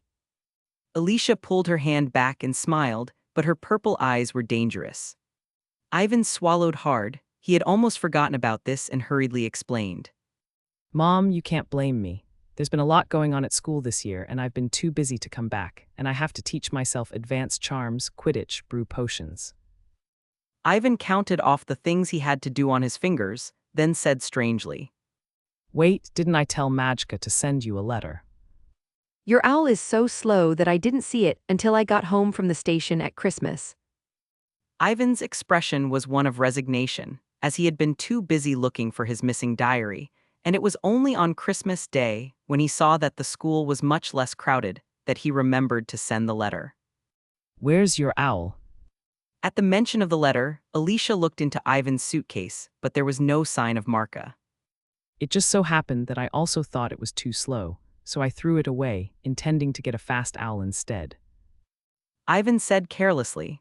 The disbelief on Alicia's face was clear, and Ivan shrugged before speaking again. Well, Marka actually went to help me transport potion ingredients. Before Alicia could ponder this further, Ivan changed the subject and continued excitedly. By the way, you might not believe this, but I've earned tens of thousands of galleons this year. Chapter 318, Ivan, you liar. Tens of thousands of galleons. Isaiah stared at Ivan in astonishment. It was a large sum of money, more than the wizarding shops of 2 years ago could have saved in years. Yes, part of it I earned from the new defense against the dark arts professor, who is a complete fraud. Ivan exclaimed. That Lockhart. Alicia was intrigued. She had read about Lockhart in the Daily Prophet a few days ago, but she hadn't really read it. Yvonne nodded. But it's too long a story, so let's talk about it as we go along. It starts when I saw Lockhart at the bookshop. Well, we'll talk on the way. Alicia smiled and took Ivan's hand, listening to him as they walked towards the exit.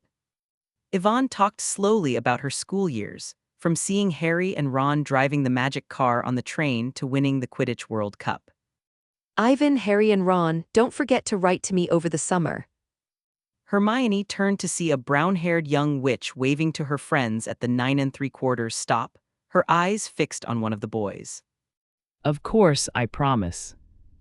The blonde boy laughed, and the brown-haired witch followed her father away, satisfied. Hermione, who was under the invisibility cloak, watched this scene in a daze, then pouted and snorted unhappily. Liar. However, seeing the blonde boy standing there looking around, Hermione was reminded that she had been expecting a letter from Ivan all summer, and she smiled. It's about time you waited. Oh, Hermione exclaimed when she turned back to find Ivan and Alicia long gone from the station. Shortly after Hermione's departure, the young witches and wizards who had been laughing along with their parents on platform 9 3/4 were left alone. The blonde boy frowned as he stared at the empty station, lost in thought. Where was Alicia? Why hadn't she come? Was she held up by something? The more the blonde boy thought about it, the more he felt that something was wrong. He wanted to go back on his own, but he was worried that he would miss Alicia. Forget it, I'll wait a little longer. So Lockhart was a memory charm master, made famous by stealing other people's stories. As they walked through the busy streets of London, Isaiah was surprised to hear about Lockhart. Yeah. Ivan said, smiling as he recounted some of the funny things that had happened to Lockhart at school. When I learned his secret, Lockhart begged me to make him some magical objects so that he could cast a spell or two without being seen through. and how much did you charge him? Alicia was curious. First time, 2,500 galleons. Ivan said. The first time. Alicia looked puzzled. Of course, so there's a second time. Ivan told Alicia about Lockhart's death-seeking attempt to challenge the heads of house at the dueling club, and how he had ended up begging for it. Ija was speechless at this. How did a flashy and self-aware person like Lockhart manage to disguise himself for so many years? I always knew your headmaster was crazy, or else he wouldn't have found someone like him to take defense against the dark arts, said Isaiah unhappily. Ivan rolls his eyes, thinking that Dumbledore is simply useless. After all, Voldemort's defense against the dark arts class had been going on for many years, and some of the most brilliant wizards in the wizarding world had either taken up this position or had heard some nasty rumors. Snape was probably the only one left in the wizarding world who was capable and interested in this position. Yvonne believes that Dumbledore is probably aware of the curse, and thus has been avoiding Snape for this position. By the way, Mom, what happened to the werewolf wizards in Knockoff Alley? Are they okay? Ivan asked suddenly. Them same old, same old, same old, said Alicia, who had done a cursory background check on the werewolves after Ivan left. It was indeed as the werewolf leader had said. He had done poorly on the European continent and had been forced to flee. Why do you ask? Alicia asked suspiciously. It's just strange that they never sent me a letter. Ivan began. He recalled that at the end of his first year's summer vacation, he had asked some werewolf wizards to help him gather information about the alley, but he had not received a single letter for the entire school year. Logically speaking, with so many dark wizards in Knockturn Alley and planning an attack on Alicia, they should have noticed. I told them not to bother you. Said Alicia, reaching out to pat Ivan on the head. Since you're at school, you should just concentrate on your studies. It's just trivial stuff, so I'll take care of it. What are you worried about? Chapter 319. Everything will be fine, right? As they chatted, they soon returned to Knockturn Alley. Alicia tapped her wand on the closed door and it swung open. Well, why don't you go upstairs and sit while I cook? Alicia took off her purple cloak and hung it on the door, then turned to look at Ivan and couldn't help but say again. It's only been a while since we last met. Why have you lost so much weight? Didn't you eat well at school? It's all right. Ivan said, shaking his head. Missed you mostly. I've never seen you send a letter home of your own accord. Is that what you think of me? Alicia scolded Ivan jokingly as she lightly tapped him on the forehead. Ivan, however, took the opportunity to throw his arms around her and hug her. What is it? Alicia asked, surprised. She ran her right hand through Ivan's hair, wondering if he had suffered at Hogwarts. Alicia was about to ask a question when she felt a wave of dizziness wash over her. She heard a faint noise, then lost consciousness and collapsed into Ivan's arms. Stupefy. Ivan said, putting away his wand and looking at her. Get some sleep. Ivan's face was full of regret. He did not want to involve Alicia in the battle that would follow, as she could die if she did. Hermione.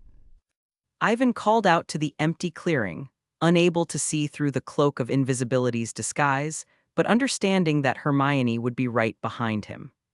Sure enough, a short distance away from him, the brown-haired witch removed her invisibility cloak and appeared in front of him. Ivan, what should we do now? Hermione asked, glancing at the unconscious Alicia in Ivan's arms. Take Alicia and hide in the basement. Ivan said, Keep the cloak on you and don't come out no matter what happens or what you hear. Understand? Hermione hesitated with pursed lips. Remember, you just promised me. Ivan said sternly. Yes. Hermione nodded through gritted teeth. Ivan let out a sigh of relief and opened the trapdoor to the basement with Alicia in his arms, while Hermione followed him in silence. Ivan didn't stop until they were in the practice room, where he placed Alicia in a corner. The cloak of invisibility was large enough to cover both of them, so even if the black-robed wizards found their way to the basement, they wouldn't be able to spot them. Ivan then walked out of the basement and looked at the various magical items on the shelves. Thinking about the battle that would be fought later, he gathered up most of the useless items and placed them in the basement. This was to prevent them from getting injured in battle. What are you doing out here? Ivan asked, frowning. Hermione took a few silent steps forward and rushed to him, wrapping her arms around him and hugging him tightly for a few moments. The witch looked up at Ivan with her brown eyes and shivered. Ivan, you're going to be okay, right? Don't worry. Ivan said in an unusually relaxed tone. Do you know what I saw the other day when I came in? The ground was covered with the bodies of those black-robed wizards, so it couldn't have been me who died. Is that so? Well, that's wonderful. Hermione said softly, not letting go. All right, I'll have to go up and set things up. They'll be here any minute. Ivan said, trying to calm Hermione down. When Hermione left the room, Ivan's relaxed expression turned into a grim one. A head-on battle with little chance of winning. However, he was not without advantages. This was his family's dark arts shop, and he was familiar with the area. Additionally, the shop contained many trigger-type dark magic items, which he could temporarily activate and set up as traps by infusing some of his magic into them. It might help him get rid of some of his enemies. Expecto Patronus. Ivan waved his wand, and for a moment, wisps of white mist poured out from the tip of the wand and filled the air, transforming into the illusory shadow of a unicorn. Ivan willed the illusory form of the unicorn's shadow to pass through the ceiling and stop on the second floor. There was a knock at the door, and Ivan quickly retreated to a corner of the first floor, watching silently. Knock, knock, knock. Ralph, are you sure she's not back yet? The dark wizard named Ralph shook his head and said solemnly, No, I saw her walk in with the child, so she must still be here. Maybe she saw us and hid. Chapter 320, Time to Cook. The middle-aged wizard at the head of the group nodded. It seemed that Alicia was still in the shop. He turned to Ralph and said, Take them upstairs and keep an eye out. Don't split them up too much, and especially don't touch anything in here. Don't worry, we know she won't get away with it. Ralph grinned, then beckoned the 3 black-robed wizards to join him upstairs. After watching Ralph go upstairs, the middle-aged wizard in the lead instructed the remaining black-robed wizards to search the first floor in pairs for secret passages or underground rooms. Fighting the owner of a wizarding shop was not a smart move, but they had the numbers and they were strong. Additionally, according to intelligence, Alicia had a child under the age of 13 with some talent for potions. This was also the reason why they chose to take action today. With such a burden by their side, they should be confident of success. Armor? Before entering, Ralph cast an armor charm on himself. He worried that it might be a trap, such as the kitchenware that would fly up and hack him to death the moment he entered. Did you find anything, Lawrence? Ralph asked, raising his eyebrows. The latter did not respond at all, and Ralph, vaguely aware that something was wrong, moved closer and found a cracked crystal skull on top of the cabinet, its empty eye sockets ablaze with brilliant purple fire. No, don't touch that. Ralph waved his wand, and a black magical light hit the crystal skull, cracking it. Unfortunately, it was too late, as Lauren's finger had already touched the crystal skull, and purple flames shot out of the skull's eye sockets, burning through the finger like maggots through a tibia, causing the entire arm to be covered in flames. Leg. An ear-piercing scream filled the dark arts shop, and Lawrence rolled on the floor in pain, trying to put out the flames. Ralph silently cursed at him for being such a loser, but immediately drew his wand to put out the strange purple fire. Just as he was distracted, a white light suddenly shot out from the thick wall and charged towards him like a bolt of lightning. What's going on? The 2 black-robed wizards on the second floor had heard Lawrence's screams and came to find out that the situation was worse than they thought. Help me, help me. Lawrence screamed like a madman. It's a trap, get out of here. Ralph shouted, reacting quickly. 2 black-robed wizards had already stepped inside, and when they heard Ralph's voice, their faces changed and they tried to run. Unfortunately, it was too late. The white unicorn's shadow was blocking the door, its blue eyes fixed on the people in front of it. As the 2 black-robed wizards entered the kitchen, the magical kitchenware on the wall began to move of its own accord, and the knife, spoon, fork, and iron pot slowly floated into the air. Fire roaring. Shattered. Chapter 321, How Did You Suddenly Die? Meanwhile, the black-robed wizards searching the first floor had turned the place upside down, but to no avail. The black-robed wizard at the head of the group frowned as he listened to the reports. Fortunately, the last 2 to arrive brought good news. Mr. Adrian, we found a basement. Very good, let's go over and take a look. The leader, a black-robed wizard named Adan, smiled and beckoned everyone to go first.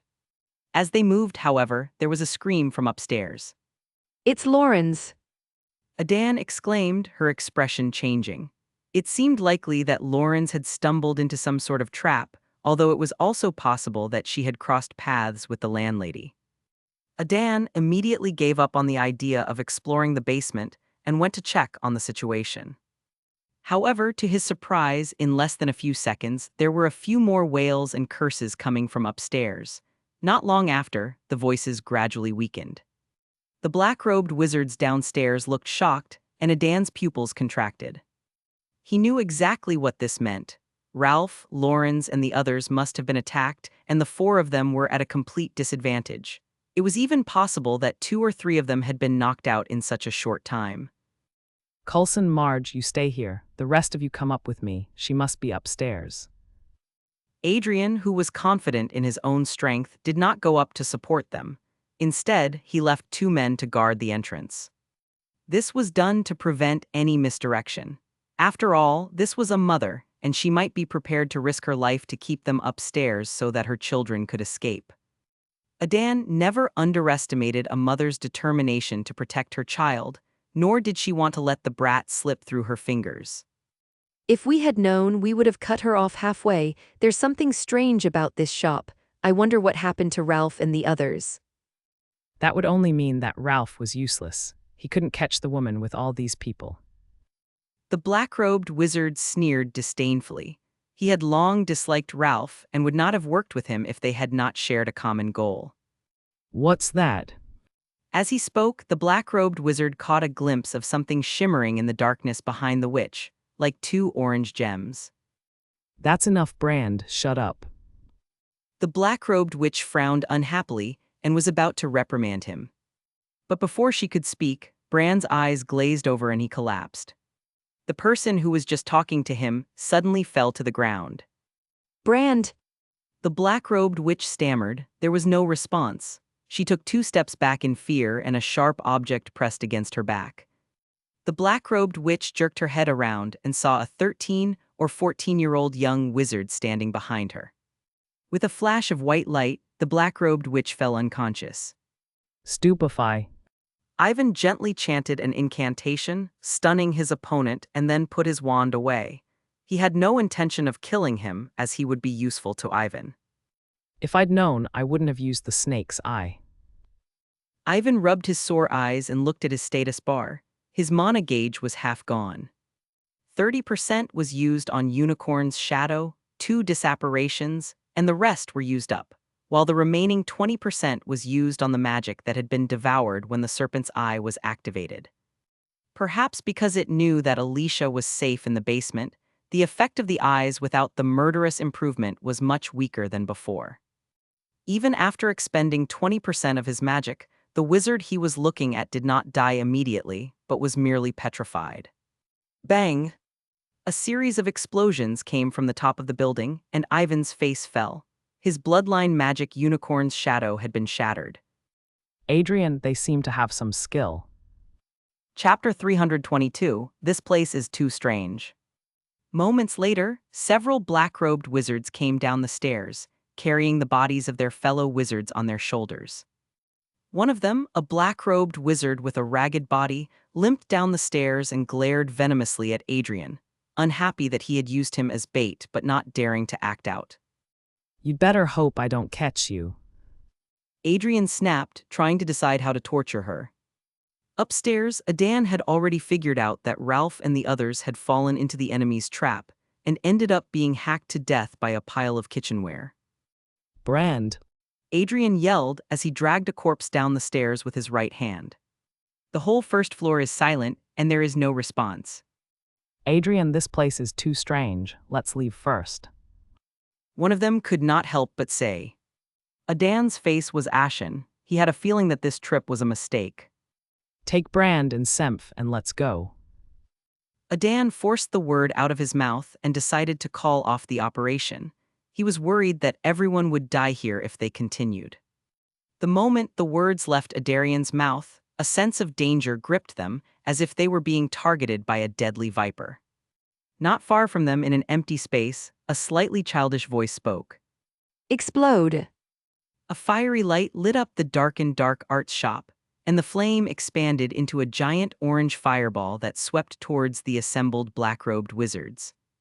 Adan's pupils contracted and her hair stood on end. She only had time to swing her wand with all her might and conjure a grayish-black shield not far ahead. The few black-robed wizards who were still able to move also cast spells with all their might.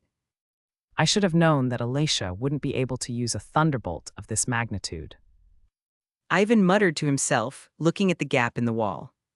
This was the result of him using enhanced runes. Overall, it was much more powerful than the last time he intimidated a werewolf. The reason why he chose to use the Thunderbolt explosion instead of the more concealed Divine Edge Shadowless Curse was because the Divine Edge Shadowless Curse was more focused on single-target attacks. Even with the enhancement, it was not enough to deal with so many people at once. And he only had one chance at a sneak attack. Shattered. Ivan named them one by one and sent them on their way, ending their suffering. Is there someone missing? Ivan asked, trying to count the bodies lying on the ground. As he was wondering what had happened, a red light flashed from one of the ruins. Ivan never let his guard down. In an instant, he activated the protective ring on his right hand, and the magical barrier automatically hovered around him, extinguishing the spell. Adrian, I can't believe you're still alive. Ivan turned to see a figure emerging from the ruins. Cough, cough, coughs. Adrian clutched his chest in pain and coughed up some blood. He looked at Ivan, who only had his head visible, in disbelief. Where is your mother, Alicia? Adrian asked, wiping blood from his mouth. She doesn't need to do anything to deal with you. Ivan said casually, and threw a smashing charm with his right hand. Very good. Adarian hissed through gritted teeth as he dodged the spell's rays. He had never expected to be treated with such contempt. Then she'd better not regret it when I kill you. Anger licked at Adan's sanity. The wounds on his body and the blood flowing down his face only served to inflate his spirits. It is often the injured lone wolf who is the most terrifying. Avada Kedavra. Chapter 323, Massacre. Get out of there. Adrian shouted, looking around angrily. He swung his wand and rocks flew up from the ground like arrows. However, the rubble did not have any effect. It seemed to be affected by something in midair and twisted into birds that blocked Adan's vision. Shadowless blade. Ivan thrust his wand out of the cloak of invisibility and pointed it at Adarian's chest, drawing blood as the invisible blade of magic sliced through him. Come out. Adarian roared, but he could not see through the cloak of invisibility's disguise. He could only judge Ivan's location by the sound of his voice chanting, and he waved his wand frantically to cast spells that shattered everything around him. Ivan was as nimble as a fish in the water as he hid inside the cloak. He did not stay in one place for long, circling around Adrian and occasionally adding wounds to his body with his obscurus. Adan's life force was unexpectedly strong, and even though she was bleeding profusely, she was able to remain standing. In the end, she abandoned her wand and wrapped it around the collapsed counter with brute force, sweeping it forward. Shattered. Ivan said, casting another charm. Adrian's face fell, and he managed to block the blow with the counter in his hand. However, Adrian was already badly injured and was an arrow at the end of its flight. He was also trapped by the giant snake and could not move. After resisting for a while, he was killed by a dissociation charm. Let me go. The black-robed witch looked pleadingly at Ivan. It was Burke who instigated us to come here. I can tell you everything I know. As she watched, the young witch in front of her took out a bottle of potion from her robes. The black-robed witch was overjoyed, believing that the young witch was preparing to save her. After all, if they wanted to kill him, they could do it with a single spell. There was no need to go through so much trouble. What did you give me to drink? The black-robed witch wailed in pain. The muscle-pulling wound caused her to nearly faint from the pain. I'm so glad you're all right, Ivan. Hermione exclaimed. The explosion had frightened her, and she was worried that Ivan might be in danger. Didn't I tell you they're going to be the ones who die? Look. Ivan tried to calm Hermione down. Hermione took a good look at Ivan and saw that he was fine, apart from a little blood on his clothes and a bit pale. Anyway, let's get out of here. Chapter 324, You will witness a massacre. The blood on the ground is like hell. Ivan, Hermione stammered. Ivan turned his head in confusion, following Hermione's gaze to the black-robed wizard on the ground, and remembered that he had petrified an enemy with his serpentine eyes. However, it was clear that the creature was lucky enough not to be hit by a falling rock while unconscious, or die from the aftermath of magic. Get this potion down his throat, quick. After a moment's thought, Ivan held Alicia in one hand and handed Hermione a bottle of anti-petrification potion from his robes. Bewildered, Hermione did as she was told, noting that the petrification seemed to be wearing off after she drank the potion. Before Hermione could figure out why Ivan was doing this, she was dragged out of the dark arts shop. Hermione glanced back at the hellish interior of the wizarding shop and, for some reason, thought of Sybil Trelawney's prophecy. You are. Where are we going? Go somewhere and find a fucking bastard. Ivan said through gritted teeth, thinking of Dugat who had shut him out. He would never have guessed that Doggett was a Death Eater. And there could be a link to the attack. You wait here. Ivan ordered, leaving Alicia in Hermione's care while he put on the cloak of invisibility and extended his wand to the front door. Alohomora. Read Ivan softly, and the locked door swung open with a soft click. Yvonne gently pushed the door open and stepped cautiously inside. Even though he had the impression that Doggett was no match for him, there was something strange about Doggett's behavior that day. Ivan wondered how much this thoughtful man was hiding from him. Perhaps the identity of a Death Eater is just one of the many things that have been disguised for so long. Death Eater Mark. Ivan exclaimed to himself. He had been right about what he had seen the other day. Looking at the drunk and unconscious Doggett, Ivan's face darkened. He could now send him to hell with a single spell. However, given how drunk Doggett was, how could he possibly talk to his past self afterwards? Ivan! Hermione hurriedly helped Alicia into the room and then closed the door behind her. What is it? Ivan frowned. He had told Hermione to wait outside. I saw you coming this way. Hermione said anxiously to Ivan. Ivan nodded, but then a thought struck him and he spoke. No, we can't hide. Why? Hermione asked curiously. All they had to do was put on the cloak of invisibility and hide in an inconspicuous corner.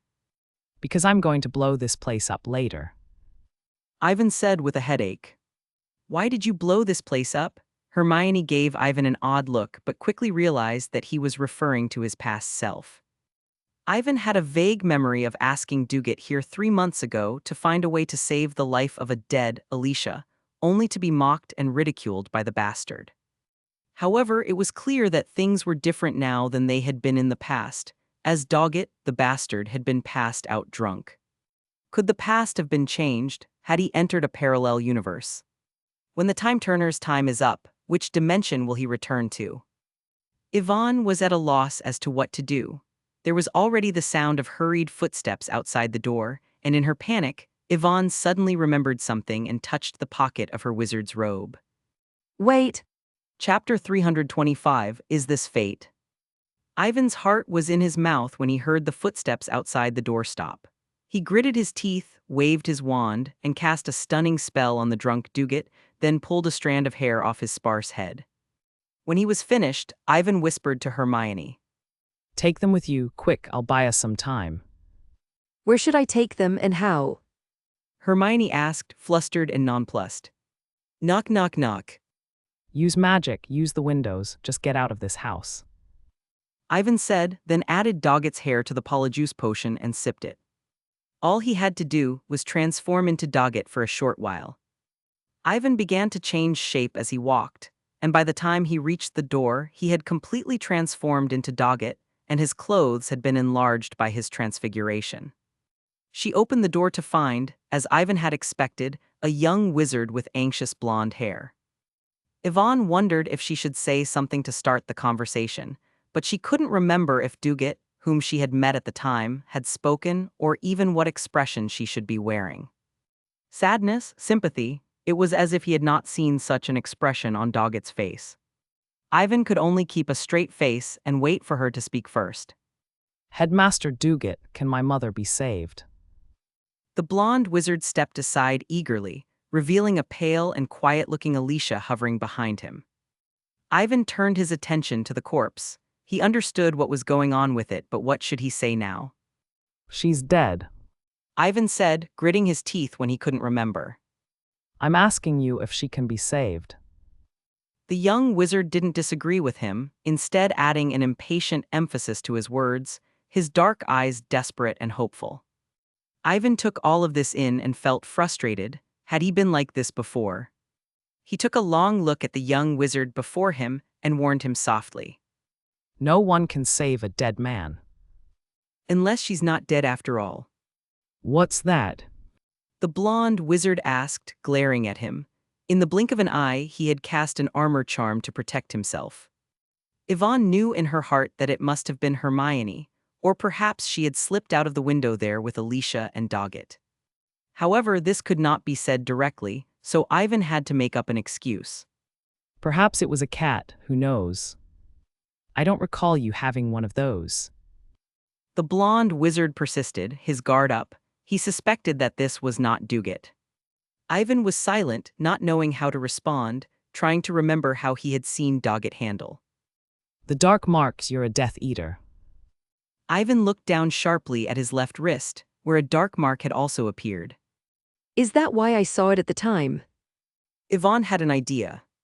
Does she know you're a Death Eater? The blonde wizard asked Ivan, his eyes fixed on Ivan. Ivan was speechless at this question. How could he know if Alicia knew the identity of the Doggett Death Eater? He had not even had a chance to ask. Maybe he didn't know. Ivan could only be honest. He felt that Alicia probably didn't know. Ivan's words ignited a barrel of gunpowder, and the blonde wizard's anger rose to a boiling point, his eyes turning faintly orange and vertical. Ivan felt his heart skip a beat when he looked into those eyes, but he was unaffected. Realizing that her past self intended to attack him, Ivan felt that it was ridiculous, so he tried to persuade her. I advise you not to waste your time with me. If you have the time, you might as well think about what you've done. It's the same as asking you. The blonde wizard mistook Ivan's smile for mockery and was even more certain that the person in front of him knew something. With a wave of his wand, wisps of white mist floated out and instantly dissipated. Is this fate?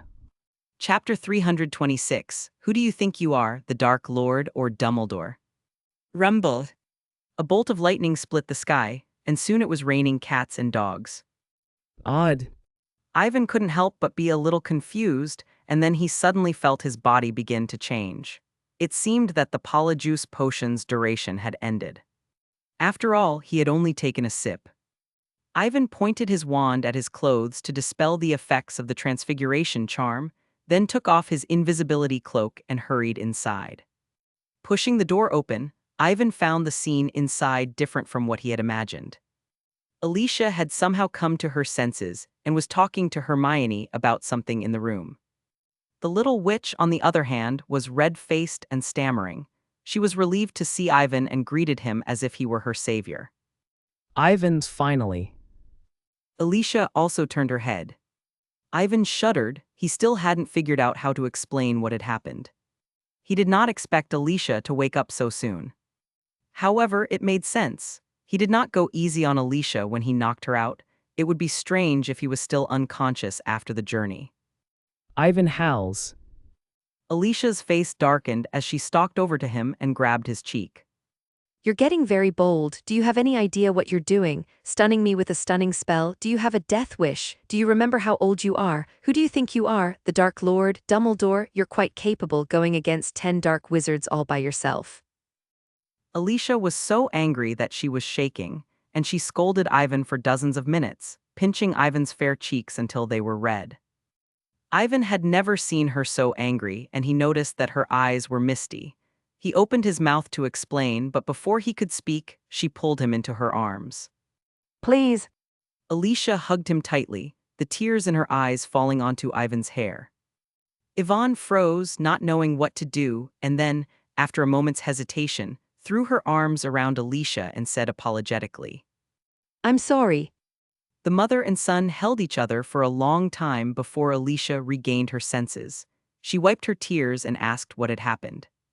Hermione had told her a bit about it, but the little witch knew so little that only Ivan knew the whole picture. Ivan had no intention of hiding the truth, so he started by telling her about the attack on the dark arts shop when he first got home. In the end, I used the time turner to go back to the present and figure it all out. Ivan began. As she listened to Ivan recount the events of the past, Alicia's heart ached even more. She had not expected Ivan to return to the past from the future and to go through these painful events alone. As relaxed as Ivan sounded, she could only imagine how much effort he must have put into this.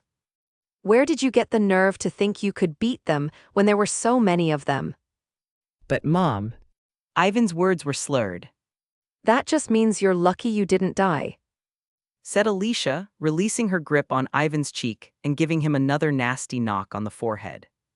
Ivan looked at the furious Alicia and knew that she was worried about him, so he tried to comfort her. Actually, those dark wizards were all incredibly stupid. I didn't even have to do much to get rid of them. Chapter 327, You Were a Death Eater. The chapter name is wrong. It's chapter 328. The angel will contact the editor and change it tomorrow. Without this time travel, Ivan could not have predicted what would have been worse.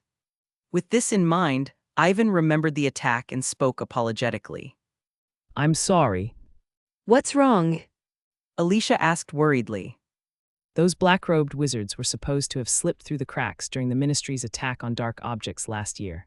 If I hadn't come up with the protective ring and the anti-curse gloves, you wouldn't have worked with the Ministry, much less provoked them. Ivan regretted his decision to travel to this world in place of Alicia's child. Not only had he done her no good, but he had also put her life in danger. As far as he could remember, Alicia and her son had been safe and sound in Knockoff Alley for over 10 years. What makes you think that? We're not going to make galleons just because we might offend them. There's no such thing as making money here without taking risks. Alicia ruffled Ivan's hair and continued, amused. How do you think our family business came about? Given the small size of the wizarding community and the smaller market for the sale of dark objects, it was impossible to conduct business without offending dangerous individuals. When she first arrived to open the shop, she was met with a lot of pressure, especially from the owner of Borgin and Burke's. Fortunately, she was strong enough to withstand the other party's continuous probing, and for some reason got to know Dugat. As such, Alicia had no intention of blaming Ivan, and would only resent the fact that she had not been aware of their movements in advance. So don't think too much about it. Without the protective rings you made, the shop might have been forced to close last year when we were inspecting dark magic items. We would have had a hard time. Alicia saw that Ivan seemed to blame himself, so she teased him. It's not that bad, is it? Ivan pursed his lips. He remembered how Alicia had spent hundreds of galleons to get Doggett to give him a dementor for his prowler practice. You've done enough. Mummy is so proud of you. If your friends hadn't told me that you dealt with those black-robed wizards alone, I wouldn't have believed such an exaggerated thing. Ivan's guilt abated a little, and then he noticed that Hermione had been standing off to the side, watching in silence. Ivan broke away from Alicia's embrace slightly and spoke to Hermione. Mum, let me introduce you to Hermione Granger. She was one of my best friends at Hogwarts and the best and brightest student in my year. I had to thank her for what I did.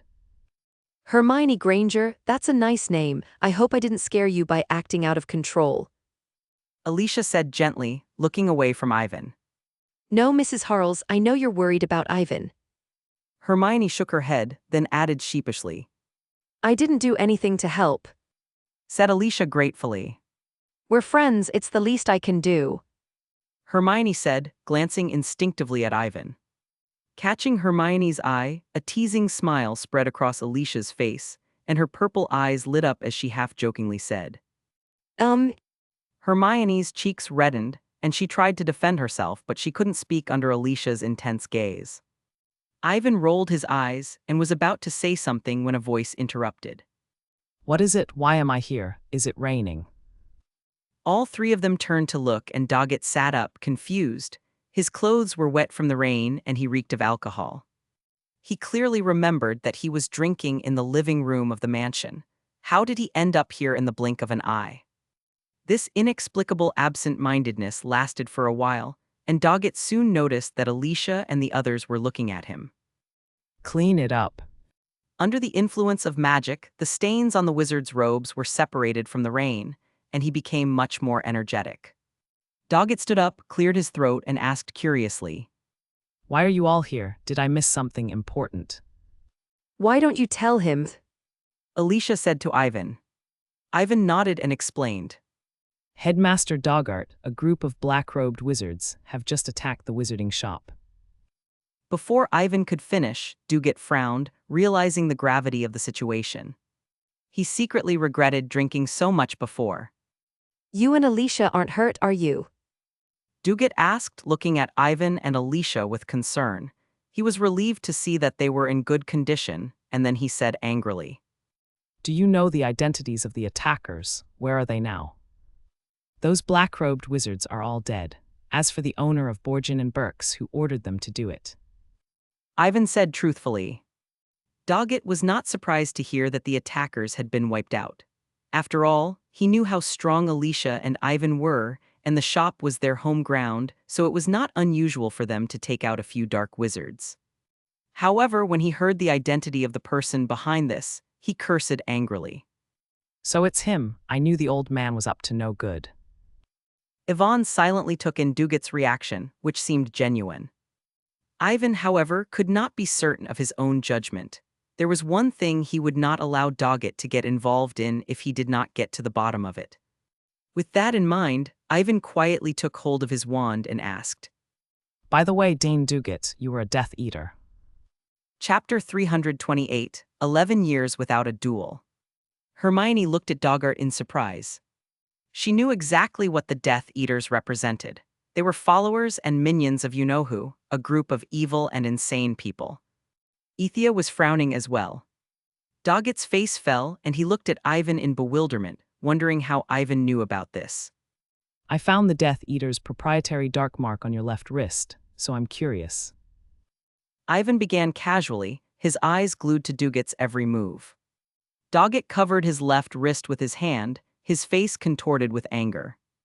That's all in the past. I'm not a Death Eater anymore. Ivan ended Doggett's fantasy, pausing before speaking again. What if you-know-who were to return one day? What would you do if you had to gather your former men? No. Doggett spat the words out. You don't know that for sure, you'd better think about it right now. Yvonne kept pressing. That's enough. Daggett snapped, cutting Ivan off. It doesn't matter if I'm a Death Eater or not, does it? This is not the time or place for this. But I think it's important. After all, the situation is special and I have to be careful.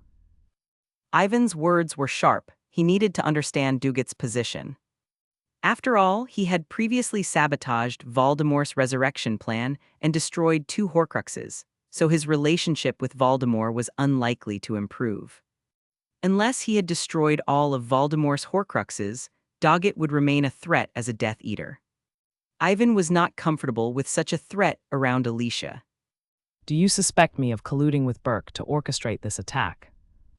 Asked Doggett, understanding the hidden meaning behind Ivan's words and becoming furious. Ivan's eyes bored into Doggett's, and he refused to back down. Someone once told me that you were part of the Resistance, until the Death Eaters caught you in a battle. I found the Death Eater's proprietary dark mark on your left wrist, so I'm curious.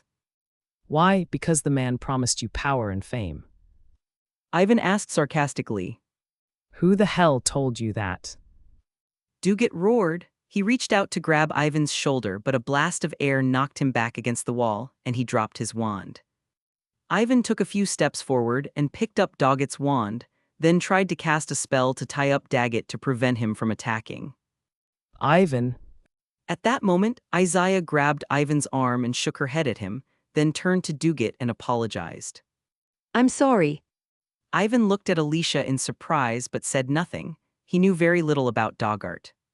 Apart from a few moments of contact and not-so-impressive impressions, the stories that come out of Dean Bohan's mouth tend to be distorted. As Isaiah had known Doggett for over a decade, she must have known him well enough not to interfere. Alicia took the wand that Ivan had confiscated and handed it to him. Now that you mention it, we've known each other for a long time, and you've never mentioned the past to me. I'm sure you had nothing to do with it, but I have a grudge against the Death Eaters, and if you don't make it clear, I think our partnership will end here. Doggett took the wand, calmed down, and sat down, looking defeated. He was silent for a while, then turned to Ivan and spoke hoarsely. My father told you these things, didn't he? Yvonne nodded hesitantly. I don't know exactly what he told you, but I don't think it was anything good. Doggett laughed at himself, then said sarcastically. He was always like that, old-fashioned, opinionated, unreasonable, opinionated, a self-righteous lunatic who couldn't stand anyone going against his wishes.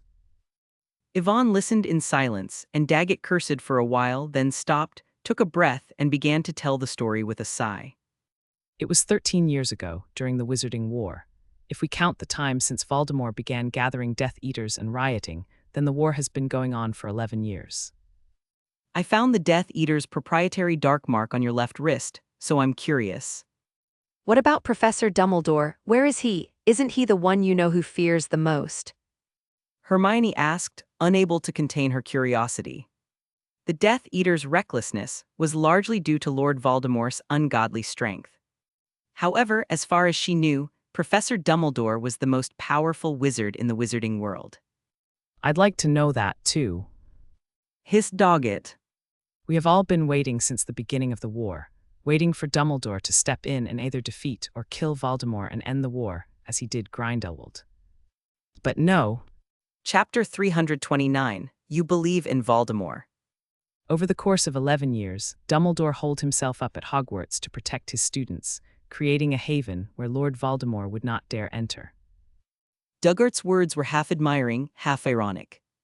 Because of the deaths of countless students' parents by Death Eaters, or simply joining the ranks of the Death Eaters, students were happy at school but not so happy at home. As far as I know, he did some things, like the Order of the Phoenix. According to Ivan, Dumbledore created the Order of the Phoenix, a secret resistance group, to rally resistance against the Death Eaters at the very beginning of Voldemort's rise to power. Since he had been in contact with Sirius, he did not have to worry about anyone asking where he got his information from. It is true, however, that Dumbledore spent most of his time as headmaster of Hogwarts, and that the members of the Order of the Phoenix were mostly spontaneous rebels, rather than regular soldiers. Ivan conjectured that, like in the Second Wizarding War, the Minister for Magic was reluctant to place the command of the Order in Dumbledore's hands, and that the two sides were at loggerheads. I'm well aware of the Order of the Phoenix, as my father was one of Dumbledore's best friends. Doggett pursed his lips disdainfully as he continued. But everyone in the wizarding world knows that Voldemort is at the heart of the Death Eaters, and that they will only grow in power if he is not killed. So the best thing to do would be to stage an ambush, or to force the Dark Lord to meet him head-on and kill him. The Ministry of Magic once planned a siege, and 50 Aurors were deployed, but none of them returned alive. Where was Dumbledore at the time? Don't tell me he couldn't find Voldemort in the last 11 years. Duggart's face was ferocious, his best friend among the dead. He attributed much of this to Dumbledore's inaction. Without even needing Dumbledore to kill Lord Voldemort, the Death Eaters' cohesiveness would be greatly reduced if Lord Voldemort were defeated fair and square. If Voldemort were no longer invincible, the Death Eaters would not have grown to such an extent that they could do as they pleased. But yes, Dumbledore is the most famous wizard in the wizarding world, and would not risk his life in a mortal duel with Lord Voldemort. Over the course of 11 years, Dumbledore holed himself up at Hogwarts to protect his students, creating a haven where Lord Voldemort would not dare enter. Duggart's words were half admiring, half ironic. Because of the deaths of countless students' parents by Death Eaters, or simply joining the ranks of the Death Eaters, students were happy at school but not so happy at home. At the height of Lord Voldemort's power, St. Mungo's Hospital for Magical Maladies and Injuries was no exception for the resistance to save Aurors and Dark Lords. Over the course of 11 years, Dumbledore holed himself up at Hogwarts to protect his students, creating a haven where Lord Voldemort would not dare enter. Duggart's words were half admiring, half ironic. Because of the deaths of countless students' parents by Death Eaters, or simply joining the ranks of the Death Eaters, students were happy at school but not so happy at home. It was during one of those battles that I was captured by a Death Eater, said Doggett, shuddering at the memory. They tortured me all day, trying to get me to join them and work for the Dark Lord. So you surrendered. Ivan looked at Doggett without stating the obvious, but his eyes betrayed his thoughts. Of course I didn't agree. Snapped Doggett, then sighed. But the next day, the Dark Lord himself found me. Over the course of 11 years, Dumbledore holed himself up at Hogwarts to protect his students, creating a haven where Lord Voldemort would not dare enter. Duggart's words were half admiring, half ironic. Because of the deaths of countless students' parents by Death Eaters, or simply joining the ranks of the Death Eaters, Students were happy at school but not so happy at home. The Dark Lord promised that if I joined the Death Eaters and took down St. Mungo's hospital for magical maladies and injuries, he would not kill anyone and would let me do whatever I wanted with everyone in there. Said Doggett. You believe what Lord Voldemort tells you. Ivan frowned. Wasn't Doggett worried that the Dark Lord would go back on his word and kill him? Doggett shook his head and explained. He had no choice. In the war against the Resistors and the Aurors, the Death Eaters suffered equally heavy casualties, and the Dark Lord required a large number of healers, and nobody but me could control St. Mungo's hospital for magical maladies and injuries. That's why the Death Eaters didn't kill me. Chapter 330. Who knew that the Black Devil would die the moment I surrendered? Ivan was silent for a long time. He did not expect Doggett to have become a Death Eater for such a reason. The Dark Lord only gave me 10 minutes to think about it, and then... Doggett pulled back his left sleeve. The faint black skull mark was visible, and his face was unreadable. After a pause, Doggett continued. After I defected, the Black Devil planned to launch an all-out attack that night. The Dark Lord only gave me 10 minutes to think about it, and then... So in order to avoid casualties during the battle, I sought out a few close friends, explained the situation to them, and persuaded them to join forces and seize control of St. Mungo's hospital for magical maladies and injuries. You didn't find a chance to talk it over with Dean Bohan. Yvonne wondered why Doug hadn't simply tried to convince his father if he was capable of reaching his friends. You don't know my father. He's a complete stick in the mud, and he's not going to surrender no matter what. Said Doggett, shaking his head. You would never have guessed that the next time we met, his first words were, "Why am I still alive?" Yes, he must have wanted nothing more than for me to be tortured to death by Death Eaters, preferably hacked to pieces and shipped back. The Dark Lord only gave me 10 minutes to think about it, and then... But no, I came back alive and became a Death Eater. It made him look bad in front of everyone else. It made the Bohan family look bad. The Dark Lord only gave me 10 minutes to think about it, and then... He likes to be a saint, so he thinks everyone is a saint like him. Daggett said through gritted teeth, his eyes bloodshot. Doggett knew his father well. That man would force everyone to do what he believed in, whether they liked it or not. However, when she recalled the look of shock and disbelief on Bohan's face when she reached him alive, she was pleased. Ever since he was young, he had been forced to do things that met the other party's expectations. This time, he made the exact opposite of what his father had expected. Doggett wanted to prove he had made the right choice. He was the one who had protected so many lives. Otherwise, everyone present would have died an extremely painful death. However, fate seemed to have played a joke on him, and shortly after he took over St. Mungo's hospital for magical maladies and injuries, bad news arrived. Voldemort, the most powerful dark wizard in the wizarding world, is dead. Died at the hands of a newborn child. When Doggett heard the news, he wondered if he had misheard. He had just seen the Dark Lord that morning, and he was so powerful and alive. How could a child destroy such a powerful Dark Lord? However, the Aurors charged in and caught the panicked Death Eaters, including him. What Dog found most difficult to believe was that he expected his father to speak up for him in court, but there was nothing. Afterwards, I came alone to Knockoff Alley and made the acquaintance of your mother, Alicia. As your mother should know, that is probably all I have to say. Chapter 331. So how did he die? As Daggett narrated, Alicia listened with a complicated expression. Ivan, remembering the last time he met Dean Bohan, couldn't help but ask. Didn't you ever try to explain it to Dean Bohan? He seemed to have a terrible misunderstanding of you. Misunderstanding? There was never any misunderstanding. We had nothing to do with each other since he disowned me from the Bohan family. Doggett sneered, his expression one of pure fury. Ivan opened his mouth, but no words came out. The conflict between father and son was not something that could be resolved by clearing up misunderstandings. I'm sorry, Dean Doggett. I was a bit extreme before. I hope you'll forgive me for my extreme actions. After listening to Doggett's account of the incident, Ivan combined information he had gleaned from Dean Bohan and concluded that Doggett could not possibly be lying. This was because Dean Bohan had personally told him that Doggett had not killed anyone after taking St. Mungo's hospital for magical maladies and injuries, but had simply imprisoned all the rebels. This proves that Doggett did indeed restrain the Death Eaters. After all, the Dark Lord's men suffered heavy casualties during the previous attacks, and there is no reason why he should not carry out a vengeful massacre.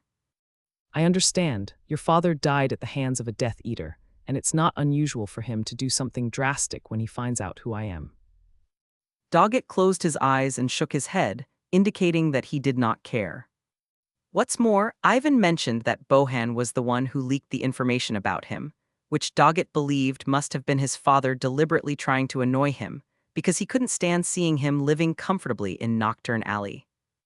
Well, I think I've said all I have to say. We've got more important things on our mind, and now that you know that old Burke was behind the attack, you can't just let it go. Ivan snapped out of his daze and nodded. He wasn't going to let Burke off the hook so easily. When I arrived, I saw that Borgin and Burke's was still open. We could have done the opposite and attacked there, if the Burke's owner hadn't already heard and fled. Ivan didn't think Burke was likely to leave so soon after the black-robed wizard's attack.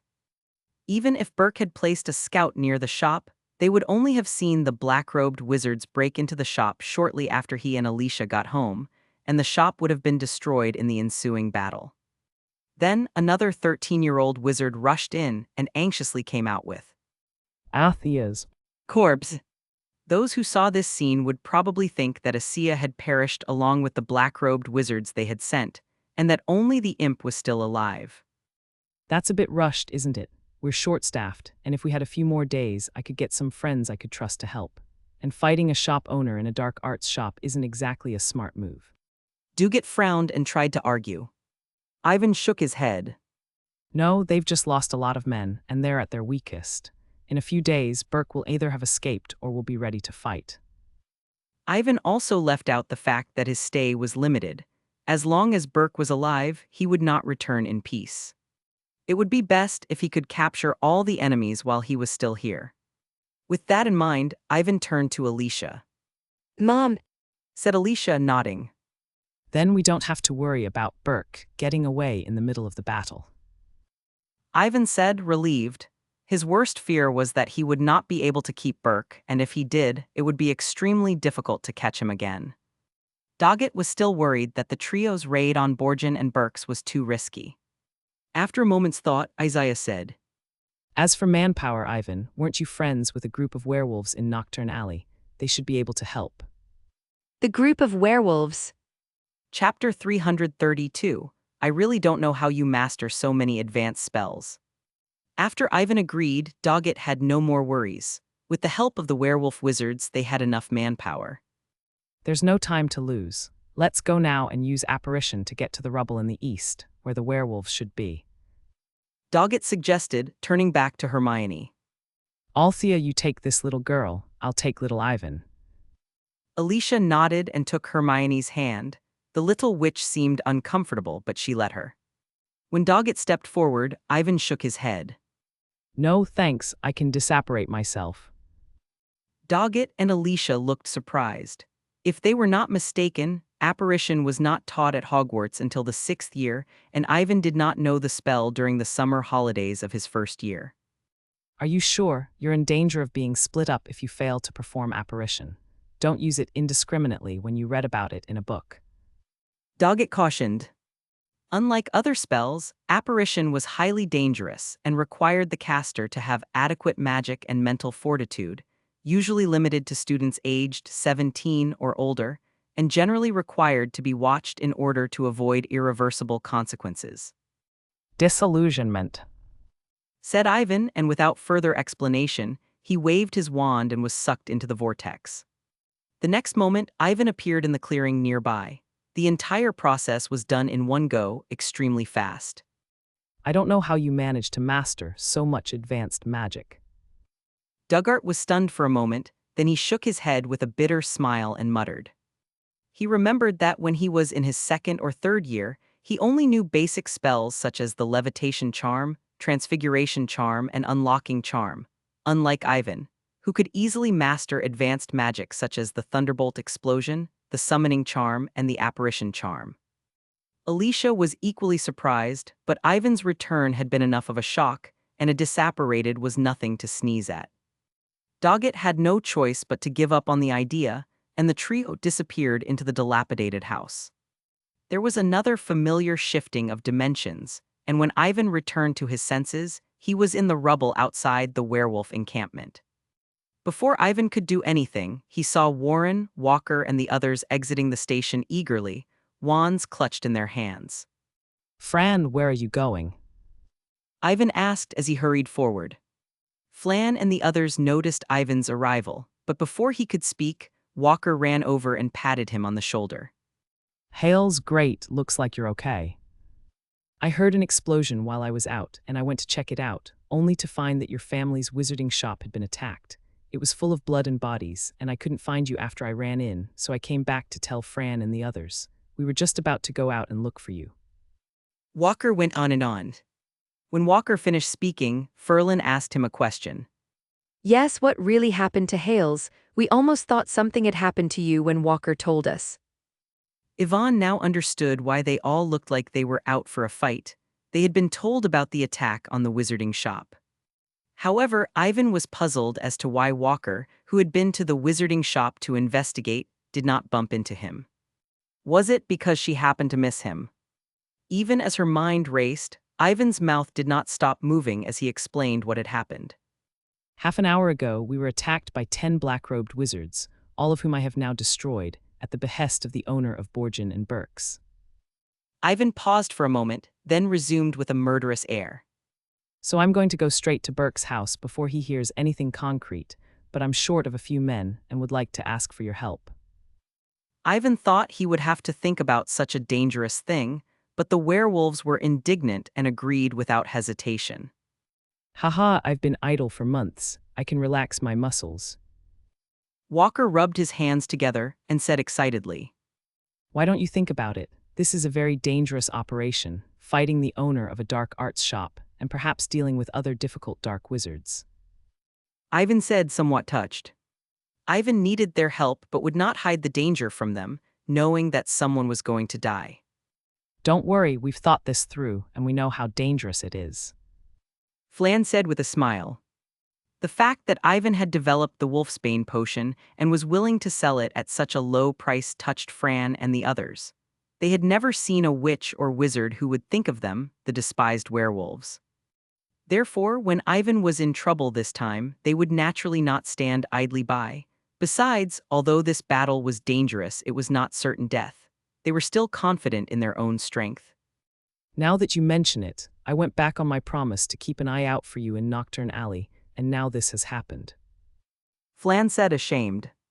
Many strange faces had appeared in Knockoff Alley in the past few months, and they were aware of this. They had thought that the dark wizards who had infiltrated the city were just a bunch of nobodies who posed no real threat to them. They had not expected them to be banded together. Yvonne didn't hold it against him, he was only doing her a favor.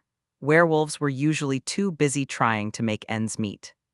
However, seeing that Flun had spoken, Yvonne decided not to refuse. She turned to Duguet. Dine Duguet, is there a safe place to stay in Knockoff Alley? Chapter 333, You solved all those dark wizards alone. Doggett wanted to say that it would be quite safe to go to his house, and there was plenty of room. However, when he thought about how Alicia's wizarding shop had been attacked and how his home might be at risk of being exposed, he swallowed his words and spoke instead. Temporary residents, of course, come with me. About 10 minutes later, Doggett led Ivan and the others to a large house in the northwest. They knocked on the door and a middle-aged wizard in his 40s with an unkempt beard came out. Old friend, it's been a long time. Duguet threw his arms around her and greeted her warmly. After a short conversation, Doggett took a bag of galleons from the pocket of his wizarding robe and forced it on the man. The middle-aged wizard pretended to give them excuses, but in the end, he accepted them. He smiled and greeted them before leaving. That's a friend I met while gambling.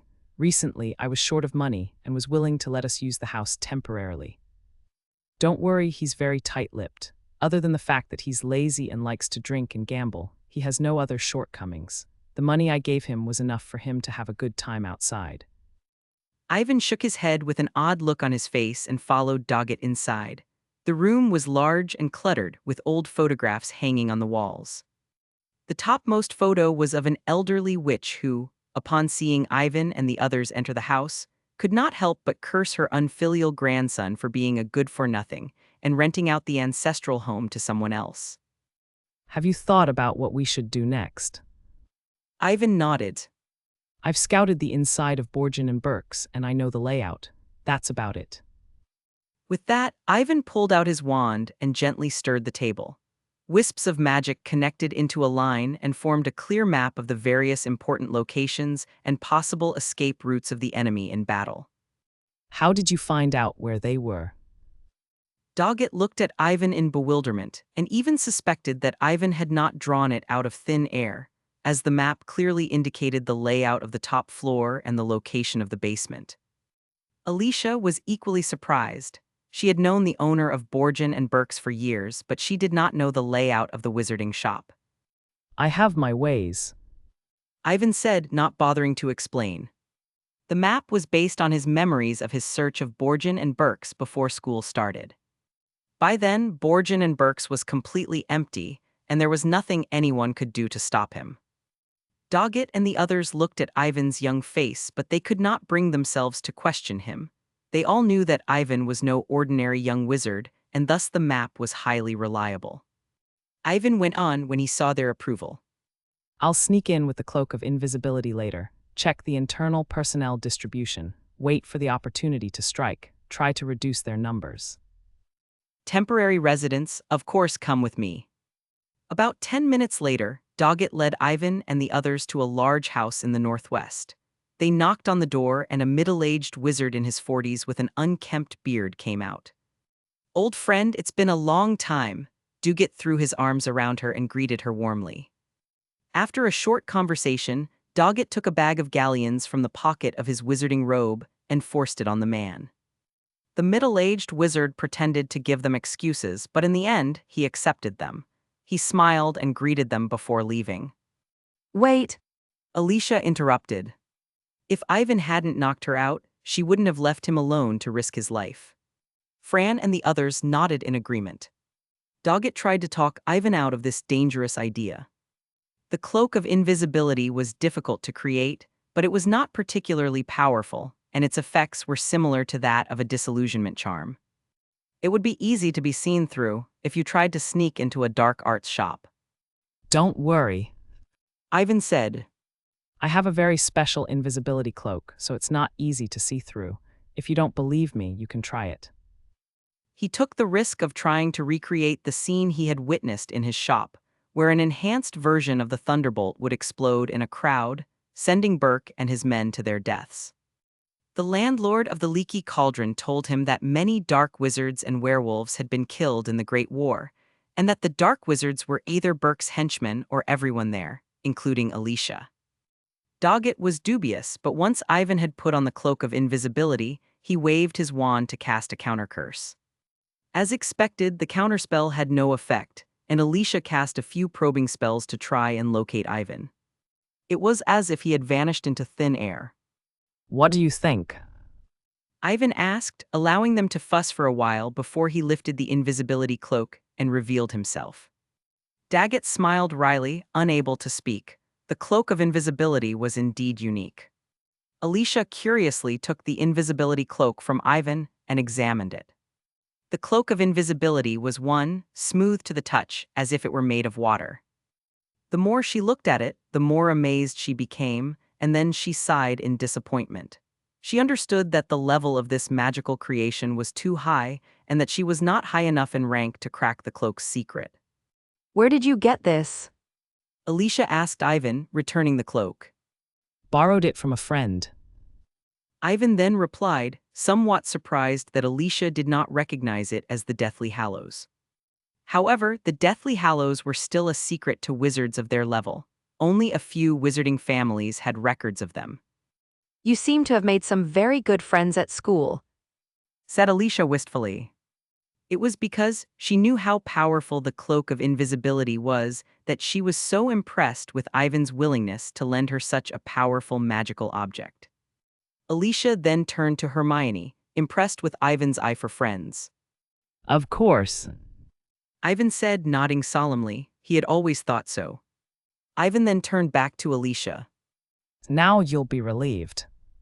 That won't work either, Said Isaiah, refusing to budge. She felt that Ivan would never have had to take the risk, even with the cloak of invisibility. Mom. Ivan said helplessly. Before Isha could reply, Dugat exclaimed in shock. What? You took care of all those black-robed wizards by yourself. Chapter 334, Where's My House? I Have a Big House. When Doggett first heard Ivan mention that the attackers had been wiped out, he thought it was a joint effort between Isaiah and Ivan. After all, from Ivan's earlier description, there were quite a few of them, all outlaws. With that in mind, Doggett shot a suspicious glance at Alicia, wanting to be sure. Ethia nodded reluctantly. That's right, he knocked me out so he could do something so dangerous alone. Doggett was thoroughly convinced, and when he looked at Ivan again, he had a strange, almost absurd expression on his face. Flan and the others were equally shocked. When Walker returned, he told them about the devastation at the wizarding shop. There were at least 8 or 9 dead dark wizards, all of them dead in horrible fashion, and it was hard to imagine that a young wizard like Ivan could have been responsible for their deaths. As it happens, I have to go back and get some things. Daggett said, suddenly remembering something. Headmaster Dugat, well. Don't worry about me, I'll meet you there. No. Mom. Alicia nodded with a strange expression on her face. She also knew what was going on, and she could only hope that Doggett would calm down a little. Meanwhile, back at home, Daggett stared at the ruins, wondering if he had come to the wrong place. Boke. The old bastard must have hired someone to do it. Doherty automatically conjured up the story. Everyone in Knockoff Alley knew that he had a good relationship with Alicia, and if they wanted to deal with her, they would have to do it with him. So Burke must have sent someone to deal with him at the same time he attacked the shop. Dog was horrified at the thought. He was too drunk to defend himself from the attack, and would have died in his sleep if Ivan hadn't pulled him out of the mansion. No wonder. Daggett had figured everything out and was grateful to Ivan. He felt that Ivan must have realized this after killing all the intruders in the wizarding shop and was worried about his safety, so he rushed to his mansion to move him. When Burke's men couldn't find him, they used his house as an outlet for their anger. Well, Darn it, it's the drinking that's causing all this trouble, said Doggett, feeling a pang of regret. To Doggett's relief, Ivan seemed to care about him. Even when they noticed the dark mark on his left wrist, they did not leave him there to die. Instead, they took him to a safe place and questioned him. His years of hard work were not in vain. For a moment, Doggett was touched, but then he saw the broken bottles and boxes of wine in the ruins, and his heart ached. He wanted to rush into Borgin and Burke's and tear that bastard apart. I bought it yesterday, it's all gone now. Meanwhile, Ivan and Alicia returned to the wizarding shop. The place had changed a lot since the last time they visited. The gaping holes had been repaired, and the blood and bodies on the floor had been cleaned up. Other than the shelves being empty, this was little different from before the attack. Ivan wasn't surprised, either. He certainly knew that this was the result of his own restorative charm. He also remembered that in the past, he could not find Fran and the others at this time and had used up too much magic, so he hid in an abandoned house. Only tonight, of course. Dobby would begin watching the wizarding shop tomorrow afternoon and would surely be seen when he returned. With that in mind, Ivan pulled open the hidden trapdoor and went into the basement, where he placed several protective rings and modified telescopic ears in the pockets of his wizard robes. Ivan then turned to look at Alicia and saw that she was holding a furry ball in her hand. Mom. Chapter 335. That's right, your imagination is right. Alicia didn't reply. She just smiled casually and placed the black furry ball-like creature on her shoulder. Ivan, of course, recognized it as Puffskein, an alchemical creature sent by George and Fred last summer. It was for this reason that Ivan found it strange. If he remembered correctly, this was an alchemical creature based on a magical beast of the same name and had no other use other than to act cute. After being modified by Alicia, Puffskin looked even cuter with large, dewy eyes. We're going to fight, why would we bring this? However, it was possible that Isaiah had made some special modifications to it. With that in mind, Ivan decided not to pursue the matter any further. He grabbed some useful magical tools, some gold galleons, and headed back to the rendezvous point with Alicia. When Ivan opened the door, the first thing he saw was an angry Doggett, talking angrily to Fran and the others. Hermione listened with an odd expression on her face, as if she were trying to stifle a laugh and trying to look serious. Ivan felt strangely guilty, but he forced himself to enter and said, Headmaster Doggett. Doggett saw Ivan's eyes light up and hurried over. Before Ivan could say anything else, Doggett patted him on the shoulder excitedly. Thank you so much, Ivan. It's a good thing you saved me in time or I'd be dead by now. Yes, what? Ivan, who had been worried that Doggett would challenge him to a duel, was so stunned that he could not think straight. Wait a minute. Ivan looked at Doggett with a strange expression on his face, unable to understand what he was thinking. He had the feeling that Doggett had misunderstood something again. As expected, Ivan soon heard Doggett shouting angrily. When I got back, I found out that old bastard Burke had my house blown up. Doggett quickly recounted what he had imagined in his head. Ivan was a little confused. Is that what happened? Yvonne wondered if she had been transported to another parallel universe, as Duggart's guess seemed logical. If he hadn't known better, Ivan would have believed him. After listening to Doggett's story, Ivan wondered if he should tell the truth. There was a strange look on Alicia's face. She had not expected Doggett to guess that Burke had sent someone to bomb his house. When she noticed Ivan looking at her, she shook her head, indicating that it would be better if he kept it a secret. Yvonne thought this made sense. The war was coming and it would be best not to upset Doggett. Besides, there were only 3 other people who knew about this, and Alicia would never have told them, and Hermione would never have sold herself. The only one he had to be wary of was Burke. He would have to be ruthless when the time came. Don't give him a chance to explain. With this in mind, Ivan offered a few words of comfort to Doggett and scolded Burke for being a lunatic. Ivan then took out the protective ring and the modified extendable ears from the pocket of his wizarding robes and handed them out. This is a protective ring. By infusing it with magic, one can cast a protective barrier around oneself, similar to an armor charm. Of course, the protective effect is limited and can only withstand ordinary magic. As for the extendable ears, they can be used to send messages. Just hang them on your ears. Ivan explained, pointing at the items. After his and Alicia's modifications, the extendable ears were no longer restricted by ropes and could be used to communicate in real time, much like Muggle communication devices. However, the range was still a little small, and the communication could not be used beyond a few kilometers. Therefore, Ivan was still not very happy with it. He had always wanted to transform it into a Muggle-like telephone and mobile phone, and if it worked, it would sell like hotcakes. Even though Ivan was not entirely happy with the tools, they were still very useful to him and the others. Especially the protective ring, it was a good item that could save their lives in a dangerous battle. The shield charm was not a high-end spell, but many of them were skilled at casting it.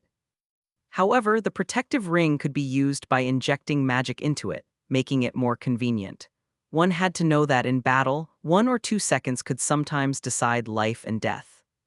Having made all the necessary preparations, Ivan glanced at the clock on the wall. 6 hours had passed since he had last used strengthening characters. Ivan quickly put on the cloak of invisibility, but was interrupted by a worried Alicia. Be careful, let us know if anything happens. Chapter 336, He Can't Hide for Long. Ivan held his breath as he approached the reception desk and entered the reception room.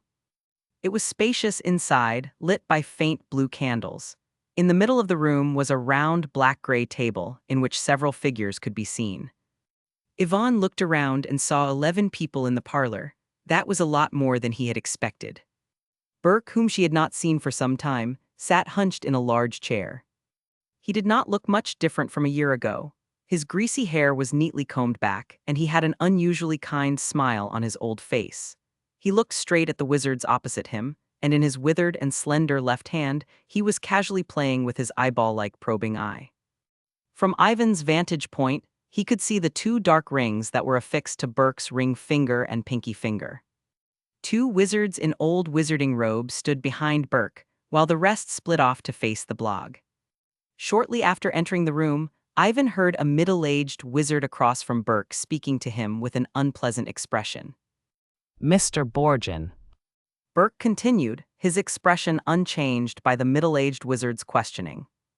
My information is that Alicia was killed in the attack, and that a young wizard was seen escaping with her body, which means our plan worked. Hinz sneered. Hinz was not happy with Burke's statement. Without a body, who knew if Burke was lying to him? Moreover, they had sent so many people, but none of them had returned. All of them had died in that magical shop. This was different from what they had discussed. Therefore, after Hinz spoke up, the rest of the group also joined in, demanding an explanation from Burke. Burke had a headache as he sat at the head of the table. In fact, he did not expect to see all of his men wiped out. Burke believed that his years of experience with Alicia had given him a good understanding of her abilities, and the fact that she had a child with her should mean that she would not survive this attack. Burke was initially assured that he would soon receive good news, but he did not expect to see no one but the explosions and flames. The news of Isaiah's death was later heard by his spies from nearby households, and even the truth of it remains to be determined. All right, that's enough. I made a mistake in judgment this time, but don't forget that I was there too. And as I warned you, it's not a good idea to go up against the owner of a wizarding shop. None of the dark wizards looked pleased to hear Burke's words, and they found it difficult to argue. 3 of the 10 men who had been sent were indeed Burke's men, and Burke was unlikely to cheat his own people. More importantly, Hinz and the others heard the threat in Burke's voice and remembered that they were sitting in the reception room of a dark arts shop. Therefore, even if they had more people on their side, they did not dare to push Burke too far. Otherwise, they might not be able to win. When Burke saw that everyone had calmed down, he cleared his throat and started talking about the arrangements. The most urgent task at hand was to continue to send more men to find out what had happened, and to find out if Alicia was really dead. What about what you promised me, Mr. Borgin? You told us that if we helped you get rid of your old enemy, we'd get the recipe for the wolfsbane potion. According to you, the woman is most likely dead. Where's the stuff? Burke grimaced and used his left hand to spin his probing eye. Don't be too hasty, right? You should have read the papers. Isaiah's son, Ivan Hals, was the one who developed the wolfsbane.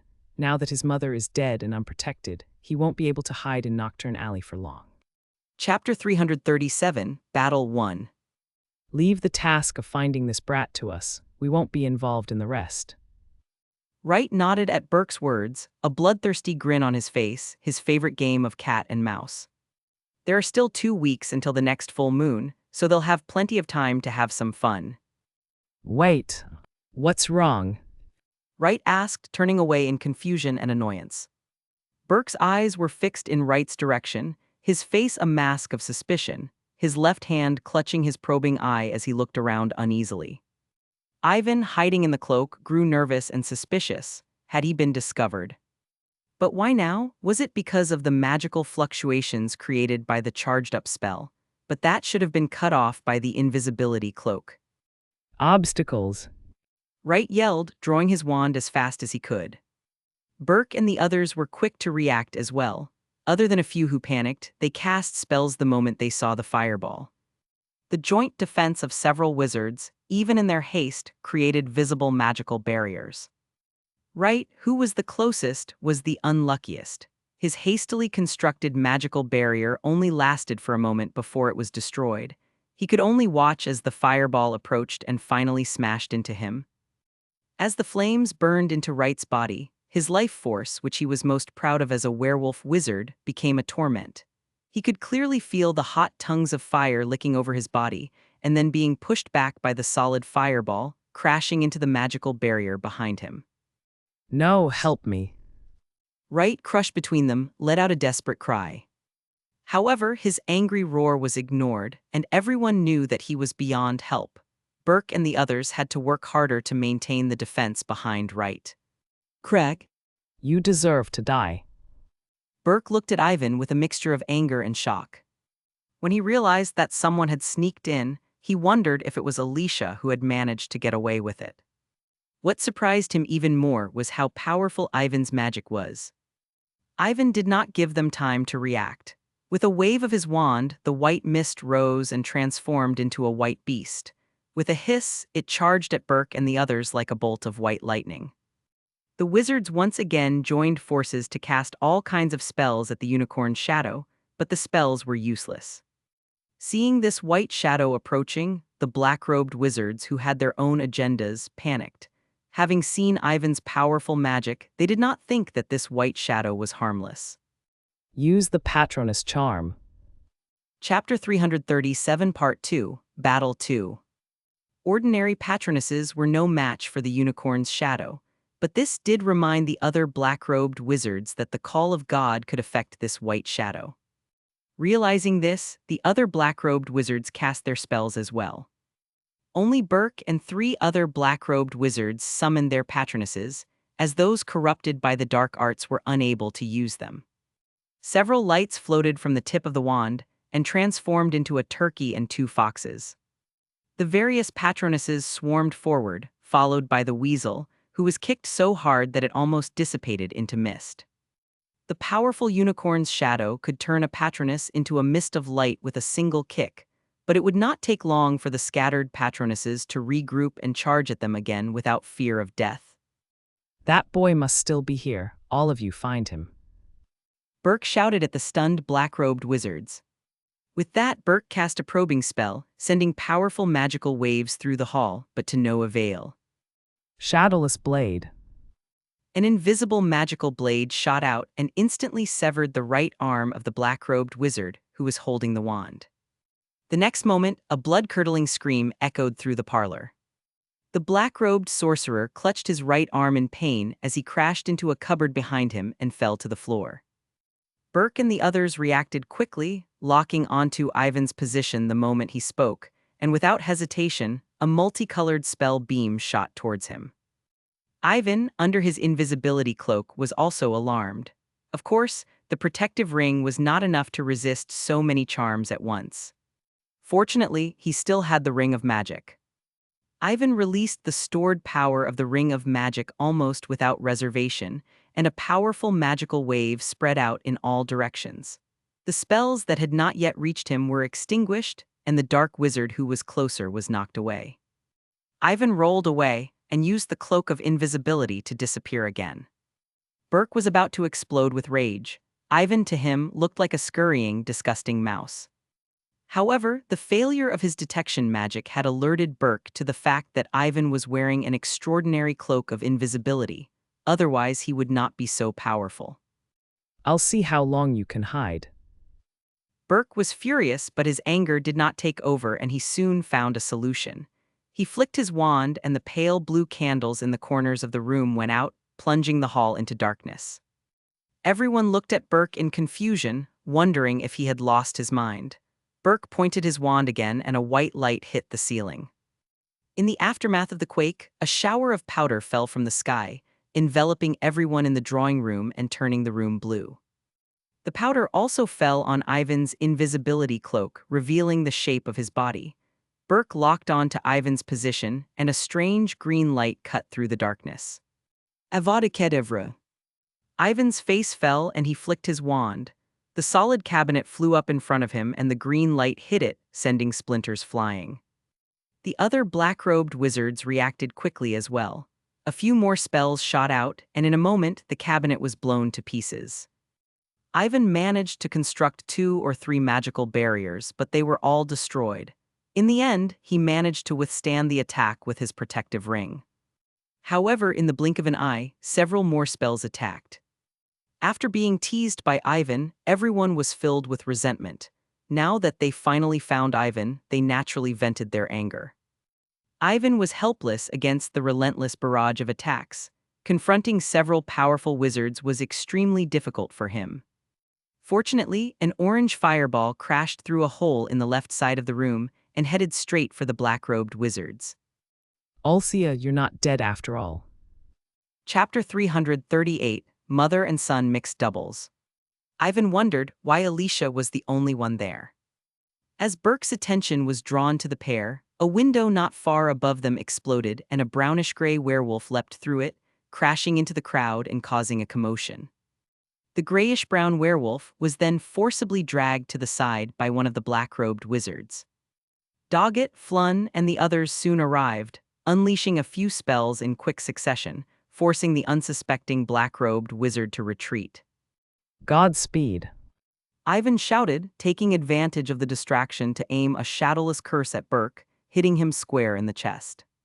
Acacia locked her gaze on another dark wizard, and a blue light burst forth from the furry eyes on her shoulder, sucking in the dark wizard's mind.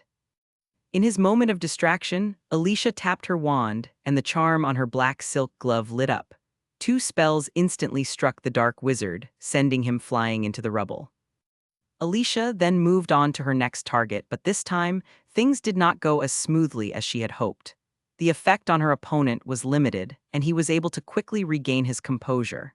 However, when he looked at her again, he was slightly afraid. Shattered. Before she could do anything else, a blinding flash of light came from the side, and she managed to dodge it. She turned to see Burke getting to his feet.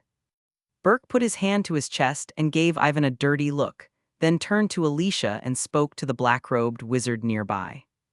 Keep your eyes off the thing on her shoulder. Its eyes can affect your mind. Ivan was surprised to see Burke back on his feet and cast a charm that sent the dark wizard who had been pestering him flying. Ivan studied Burke for a moment and then noticed a crack on the ring on Burke's left finger. It was most likely some sort of protective magical prop that had saved him. Penetrate. The other dark wizard chanted again after casting the shield charm on himself. As soon as Burke attacked, Ivan cast a transfiguration charm and transformed the nearest counter into a bull, which then charged at Burke and the others. The 2 pythons bit the bull but did not have much of an effect, and the Cruciatus curse only made the bull more frenzied. Burke and the others could only fight and retreat, fighting their way from the reception room to the shop at the front desk. As the multicolored rays of the charm passed through the dimly lit wizarding shop, the shelves and cabinets around the shop were instantly destroyed, collapsing under the force of the explosions. Split. Ivan shouted, not daring to let the creature get close enough to him. However, just as the scouting eye shattered, a piercing shriek echoed through the wizarding shop, and the glass dome surrounding the shop shattered. Ivan felt as if something had pierced his brain and was stirring inside his head. He covered his ears, but he couldn't stop the noise from entering his head. Asia's reaction was similar to Ivan's, and she was affected as well. For a time, the sounds of fighting and fighting throughout the dark arts shop were silenced and drowned out. The only one unaffected was Burke. Without hesitation, he locked on to Ivan, the greatest threat, and sent a green light streaking through the air. Avada Kedavra. Alicia's heart clenched at the sight. She wanted to do something, but her head was too groggy to move. Ivan was in better shape, having trained his occlumency to nearly level 5, and was able to retain some mobility, though not enough to evade the killing curse. Fortunately, with a thought, the white light passed through the obstacles and transformed into a physical entity that actively faced the green light. In the end, it exploded into a cloud of light. Explode. Chapter 339, Why Did You Attack Him? Ivan took a few steps forward and raised his wand to cast a spell to kill Burke, but was stopped by Alicia. Ivan looked at Alicia strangely, not sure what she meant. I have some questions for him, Said Alicia, turning back to Burke. Tell me where the library is. I don't want to use drastic means. Burke struggled to sit up and coughed up a mouthful of blood. He stared at the 2 men in front of him, knowing that he had lost and that Alicia would never let him go. Not on your life. Crucius. Acacia did not show any mercy and coldly cast a Cruciatus curse on Burke. The deadly itch and bone-deep pain hit Burke at the same time, causing him to curl up and roll around on the floor. He even hit his head against a cupboard, knocked himself out, and woke up in pain. I'll brew the truth-telling potion, and he'll talk after a few drops. Ivan explained. After being reminded by Alicia, Ivan remembered that Burke, as the owner of a wizarding shop, must have some knowledge of alchemy that was truly priceless. Perhaps his alchemy level would increase greatly again. No wonder Isaiah interrupted his attempt to kill Burke, thought Ivan. Alicia nodded in agreement. She had never been much of a potion maker herself, so she did not think of this at first. Screech. Mom. Alicia hesitated for a moment, then nodded. She approved of Ivan's abilities. Other than Burke, who was a dangerous man to watch out for, no one else seemed to pose much of a threat to him. With Ethia's approval, Ivan ran to the nearest of the sounds. Shadowless blade. Shattered. Ivan was like a fire captain, helping the werewolf wizards to finish off their opponents wherever they went. Although they managed to catch the black-robed wizards off guard early in the battle and gain an advantage, they were, after all, extremely vicious dark wizards and were not easy to deal with. This, coupled with the fact that a sudden shriek had shattered a large number of glass enclosures containing dark magic items, some of which had been automatically activated, causing them considerable trouble. Fortunately, the bodies Ivan saw along the way all belonged to dark wizards, and the worst injury he sustained was that of a werewolf wizard. The werewolf wizard clutched his arm and fell to his knees, howling in pain. Wound heals. Ivan tried a healing charm, but to no avail. Allow me, this is an injury caused by dark magic. It will not work without first removing the effects of the dark magic. Doggett appeared from the other side of the room, grabbed the werewolf wizard's injured arm, and held it up against his wand. He cast a spell to draw out a cloud of black smoke, which he threw against a wooden chair. Ivan watched as the black gas corroded a large hole in the wooden chair. Doggett then used the healing charm again to heal the wound, occasionally advising Ivan on how to deal with such injuries. Ivan listened attentively. Injuries in battle were unavoidable, and learning more healing techniques would undoubtedly improve his chances of survival. After treating the werewolf wizard, Doggett went on to treat Fran and the others, but they only suffered minor injuries. By the way, Fran, is everyone here? Yvonne asked, turning to look at the crowd that had gathered once again in the drawing room. Aside from your mother, Walker isn't here either, Said Flun worriedly as she was being treated. Then I'll go find him. Ivan looked around at the injured people and said. At the same time, in the corner of the wizarding shop, Walker swiped at the black-robed wizard in front of him with his wolf claws, sending him flying. His sharp claws tore the wizard's tattered robes apart, leaving deep scratches on his body. The black-robed wizard scrambled to his feet, grabbed a nearby table, and threw it at Walker. Walker deftly dodged the attack, grabbed the black-robed wizard by the head with his strong right arm, and threw him against the wall. He then glared at the black-robed wizard and questioned him angrily. If you're also a werewolf, why did you attack Hales? Chapter 340, If You Can Rob, Why Buy? In their previous exchange, Walker had been able to identify the werewolf, as his extraordinary regenerative abilities and life force could not be faked. It was for this reason that Walker was baffled. He considered Ivan's invention of the wolfsbane potion, as well as his promotion of the wizarding community's elimination of discrimination against werewolves in the Daily Prophet, Savior. for all werewolves. It's one thing for these people to be ungrateful, but why should they bite the hand that feeds them and attack Ivan's magical shop? Didn't you just ask me why I attacked that place? For the wolfsbane potion, of course. Trapped and unable to speak, Walker stared at the black-robed wizard in confusion. Wolfsbane potion? He recalled that Ivan had never stopped other werewolf wizards from buying it, and had ordered it at a relatively low price, considering the particularity of their community. As long as you work hard, you can afford a bottle of potion every month. If you could rob them, why would you buy them? The black-robed wizard asked disdainfully, reading Walker's childish thoughts. 10 galleons a month was not a small amount. It would be better to find a way to brew the recipe for the wolf poison potion and even make a fortune from the other werewolves. Walker did not expect his fellow werewolf to say such a thing. He was furious, but there was nothing he could do except stare, unable to move. Not wanting to waste any more time, the black-robed wizard aimed his wand at Walker.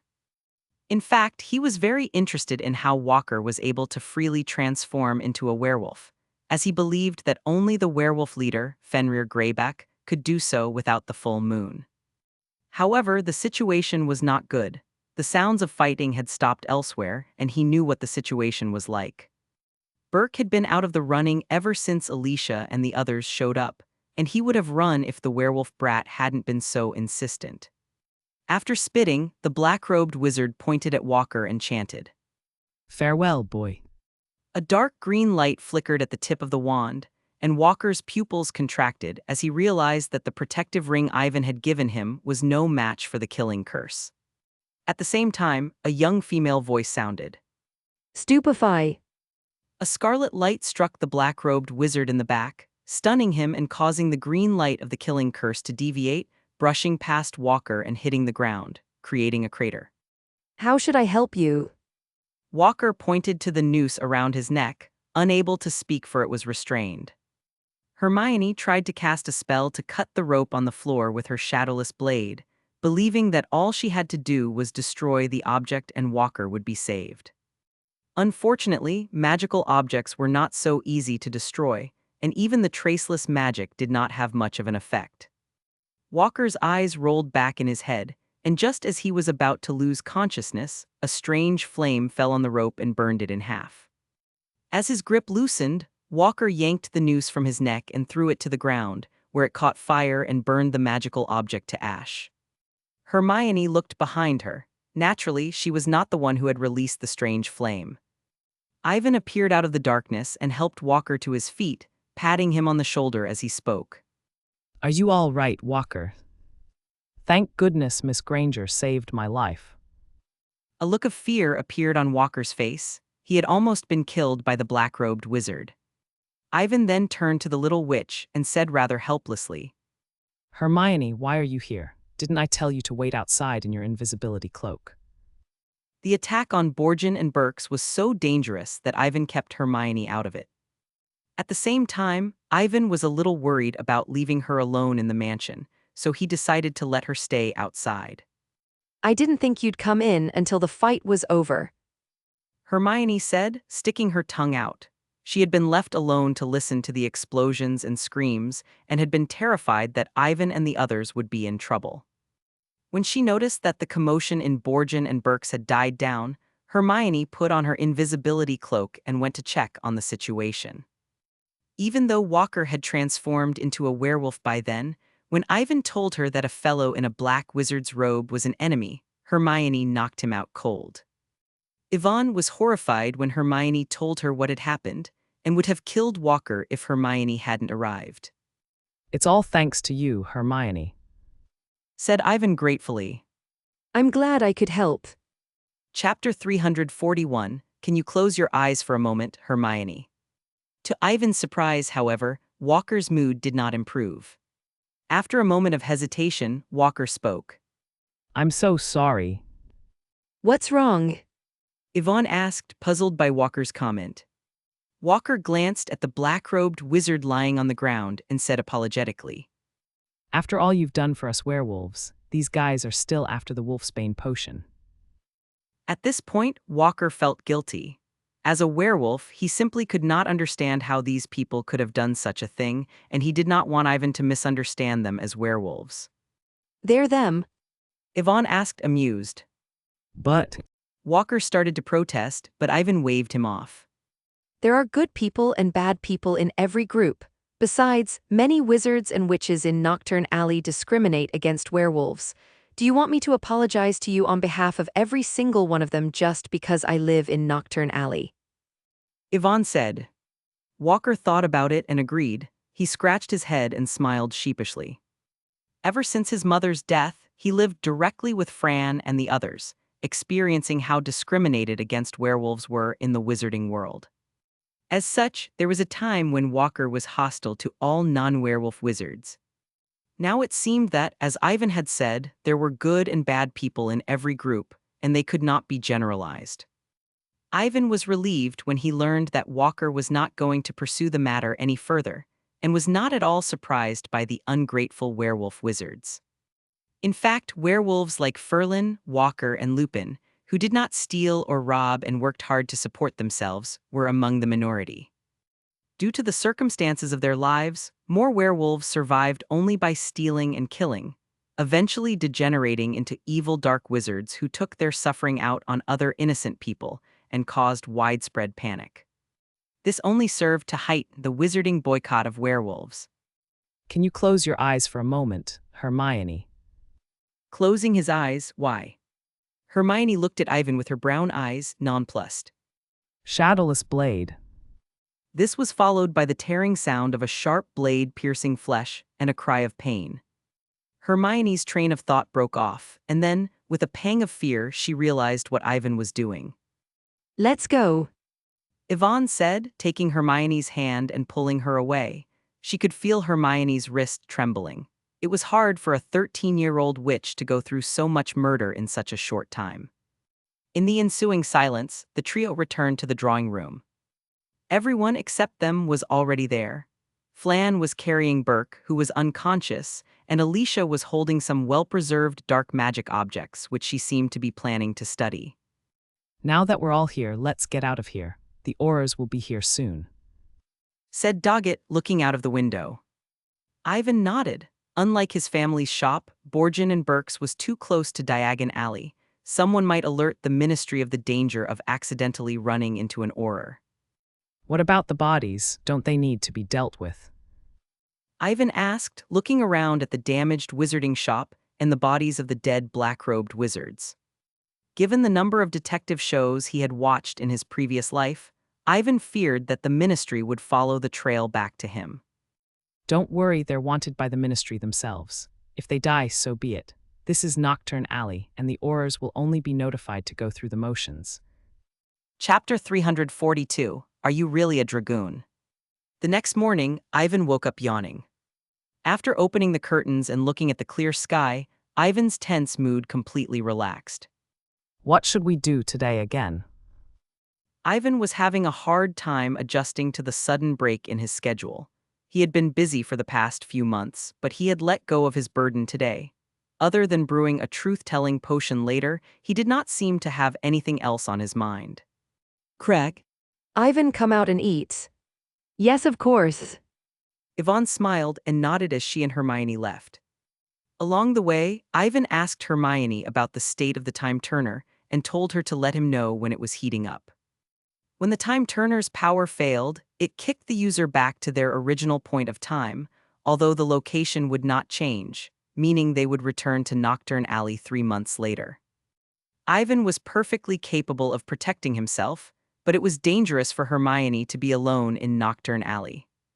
Outside in the hall, Ferlin, Walker, and the others were eating breakfast in chairs. Several werewolf wizards were boasting about how they had killed everyone in the wizarding shop the day before, causing laughter. When he saw Ivan approaching, Walker waved a greeting and Ivan nodded, then glanced around, surprised to see no sign of Doggett. Where is Doggett? He went to the Ministry early in the morning to get information from some friends. Alicia explained as she placed a bowl of corn porridge and bacon and eggs on the table. Ivan was right. After everything that had happened the night before, he needed to find out what was going on, in case something went wrong. And so, over breakfast, Ivan chatted idly with Alicia about what had happened at Knockturn Alley when he got back to school, and occasionally told her interesting stories about his time at school. Hermione sometimes added a comment or two. As she spoke, Ivan noticed that Hermione and Alicia were chatting happily and pushed him aside. The most frustrating thing for Ivan was that they mostly talked about themselves. Alicia questioned Hermione frequently, perhaps wanting to learn more about his life at Hogwarts. Hermione proudly recounts how, in her first year, Ivan killed a troll that was about to attack her, defeated Professor Chino on a dragon, and saved the keeper of the Forbidden Forest, Hagrid. What is it, Ivan? Hermione asked, turning to face him. Yvonne raised her eyebrows and gave Hermione a knowing look. telling her to just say something funny and not mention anything too dangerous. Leave him alone, we'll talk about ours, so go on. What happened? How did you deal with the three-headed dog? Did you get the stone? The last time Ivan came to Hogwarts, he told her that she would be safe there reading, listening to classes, bickering with her fellow students, but he never mentioned anything about trolls, dragons, or three-headed dogs. As the young witch stammered her way through Alicia's interrogation, Ivan felt a tug on the corner of his wizarding robe, and when he looked, he saw Walker. Hales, have you ever actually ridden a dragon? Was it fierce-looking, fire-breathing? How did you tame it? Walker asked excitedly. Flan and the others looked at Ivan with equal curiosity, not because of the dragon, but because Ivan's experience at Hogwarts was so legendary that it was hard to imagine a first-year wizard going through so much. However, they could not bring themselves to question Ivan's actions, as he had done even more outrageous things in the past few days. In comparison, taming a dragon and killing a troll was nothing. Ivan recalled training Norbert to extract dragon blood and shook his head in amusement. Actually, there's nothing special about a dragon. You can just find a large lizard and enlarge its wings a little. As for training a dragon. Walker suspected that Ivan was not fooling him, but he had heard that dragons were powerful and ill-tempered creatures that were difficult to tame. If only I could have got into Hogwarts. Walker was envious of Ivan's wonderful schoolyard life and looked forward to it, but after thinking about it, he said self-deprecatingly. But I don't suppose they recruit werewolves, do they? I wouldn't be so sure about that.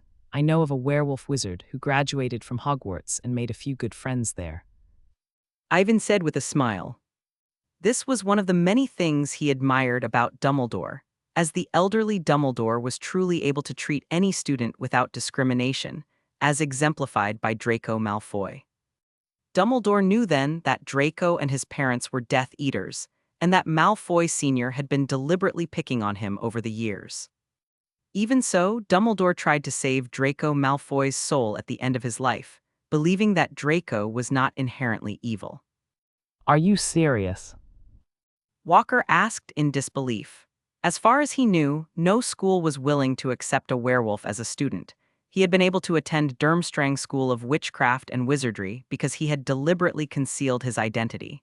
When he was exposed, he was immediately expelled. Of course. Chapter 343, Burke's Growing Fat. I'm starving. Daggett hurried to the round table, grabbed a bacon omelet, stuffed it into his mouth, and gulped down a large bowl of polenta. Ivan didn't want to talk to Walker any longer, so he asked.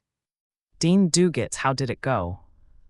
It's as I expected. The Ministry of Magic takes this incident very seriously, but it's just for show.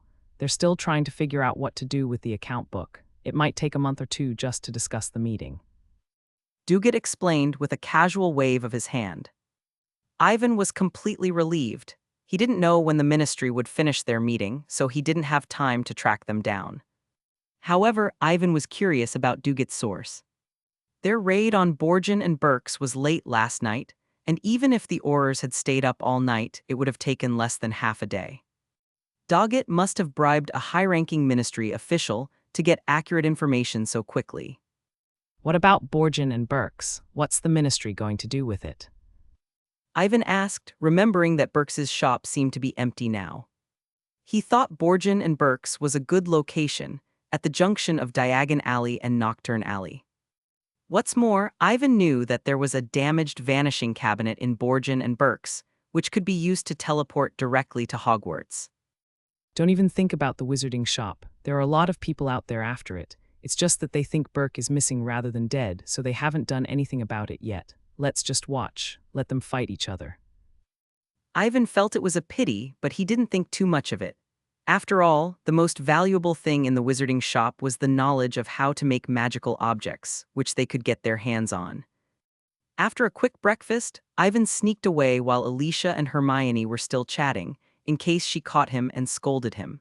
He then went to the market in Diagon Alley to buy some potion ingredients and cauldron and started brewing a dose of Veritaserum.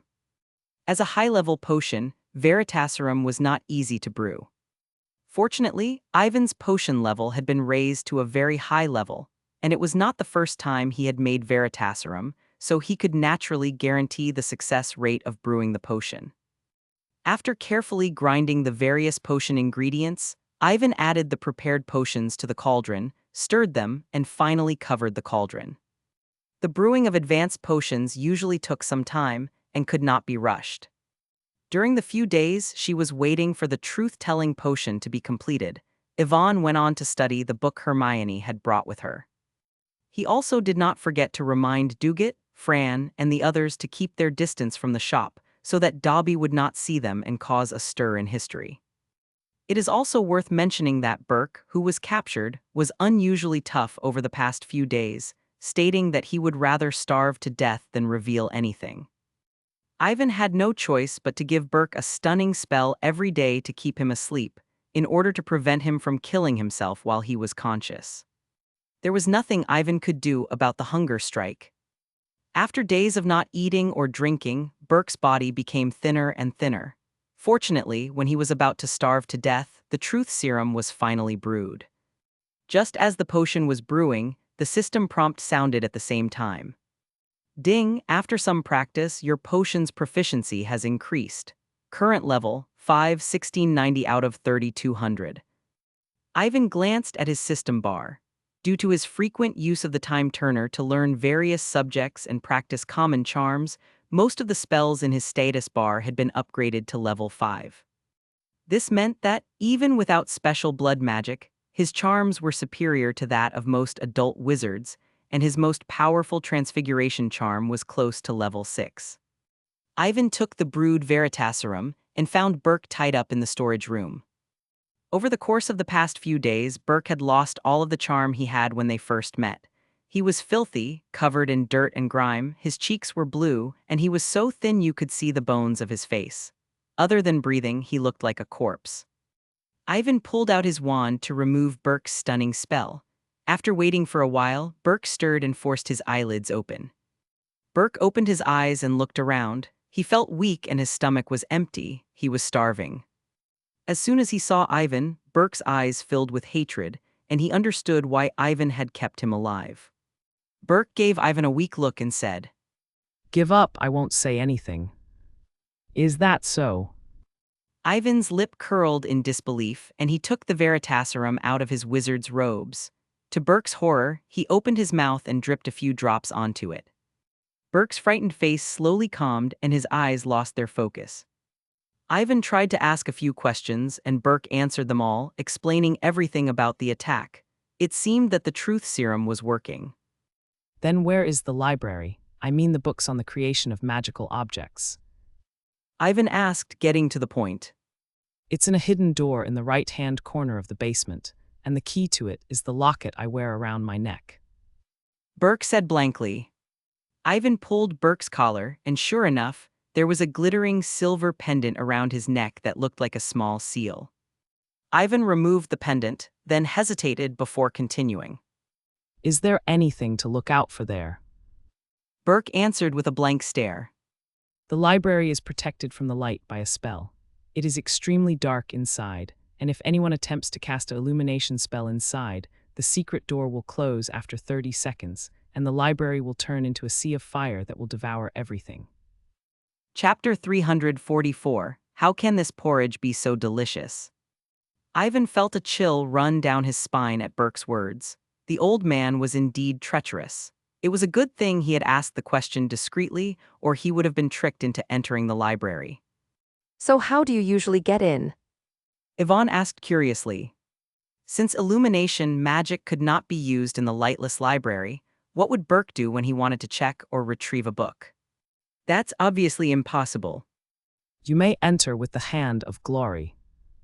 Burke's reply was as terse as ever.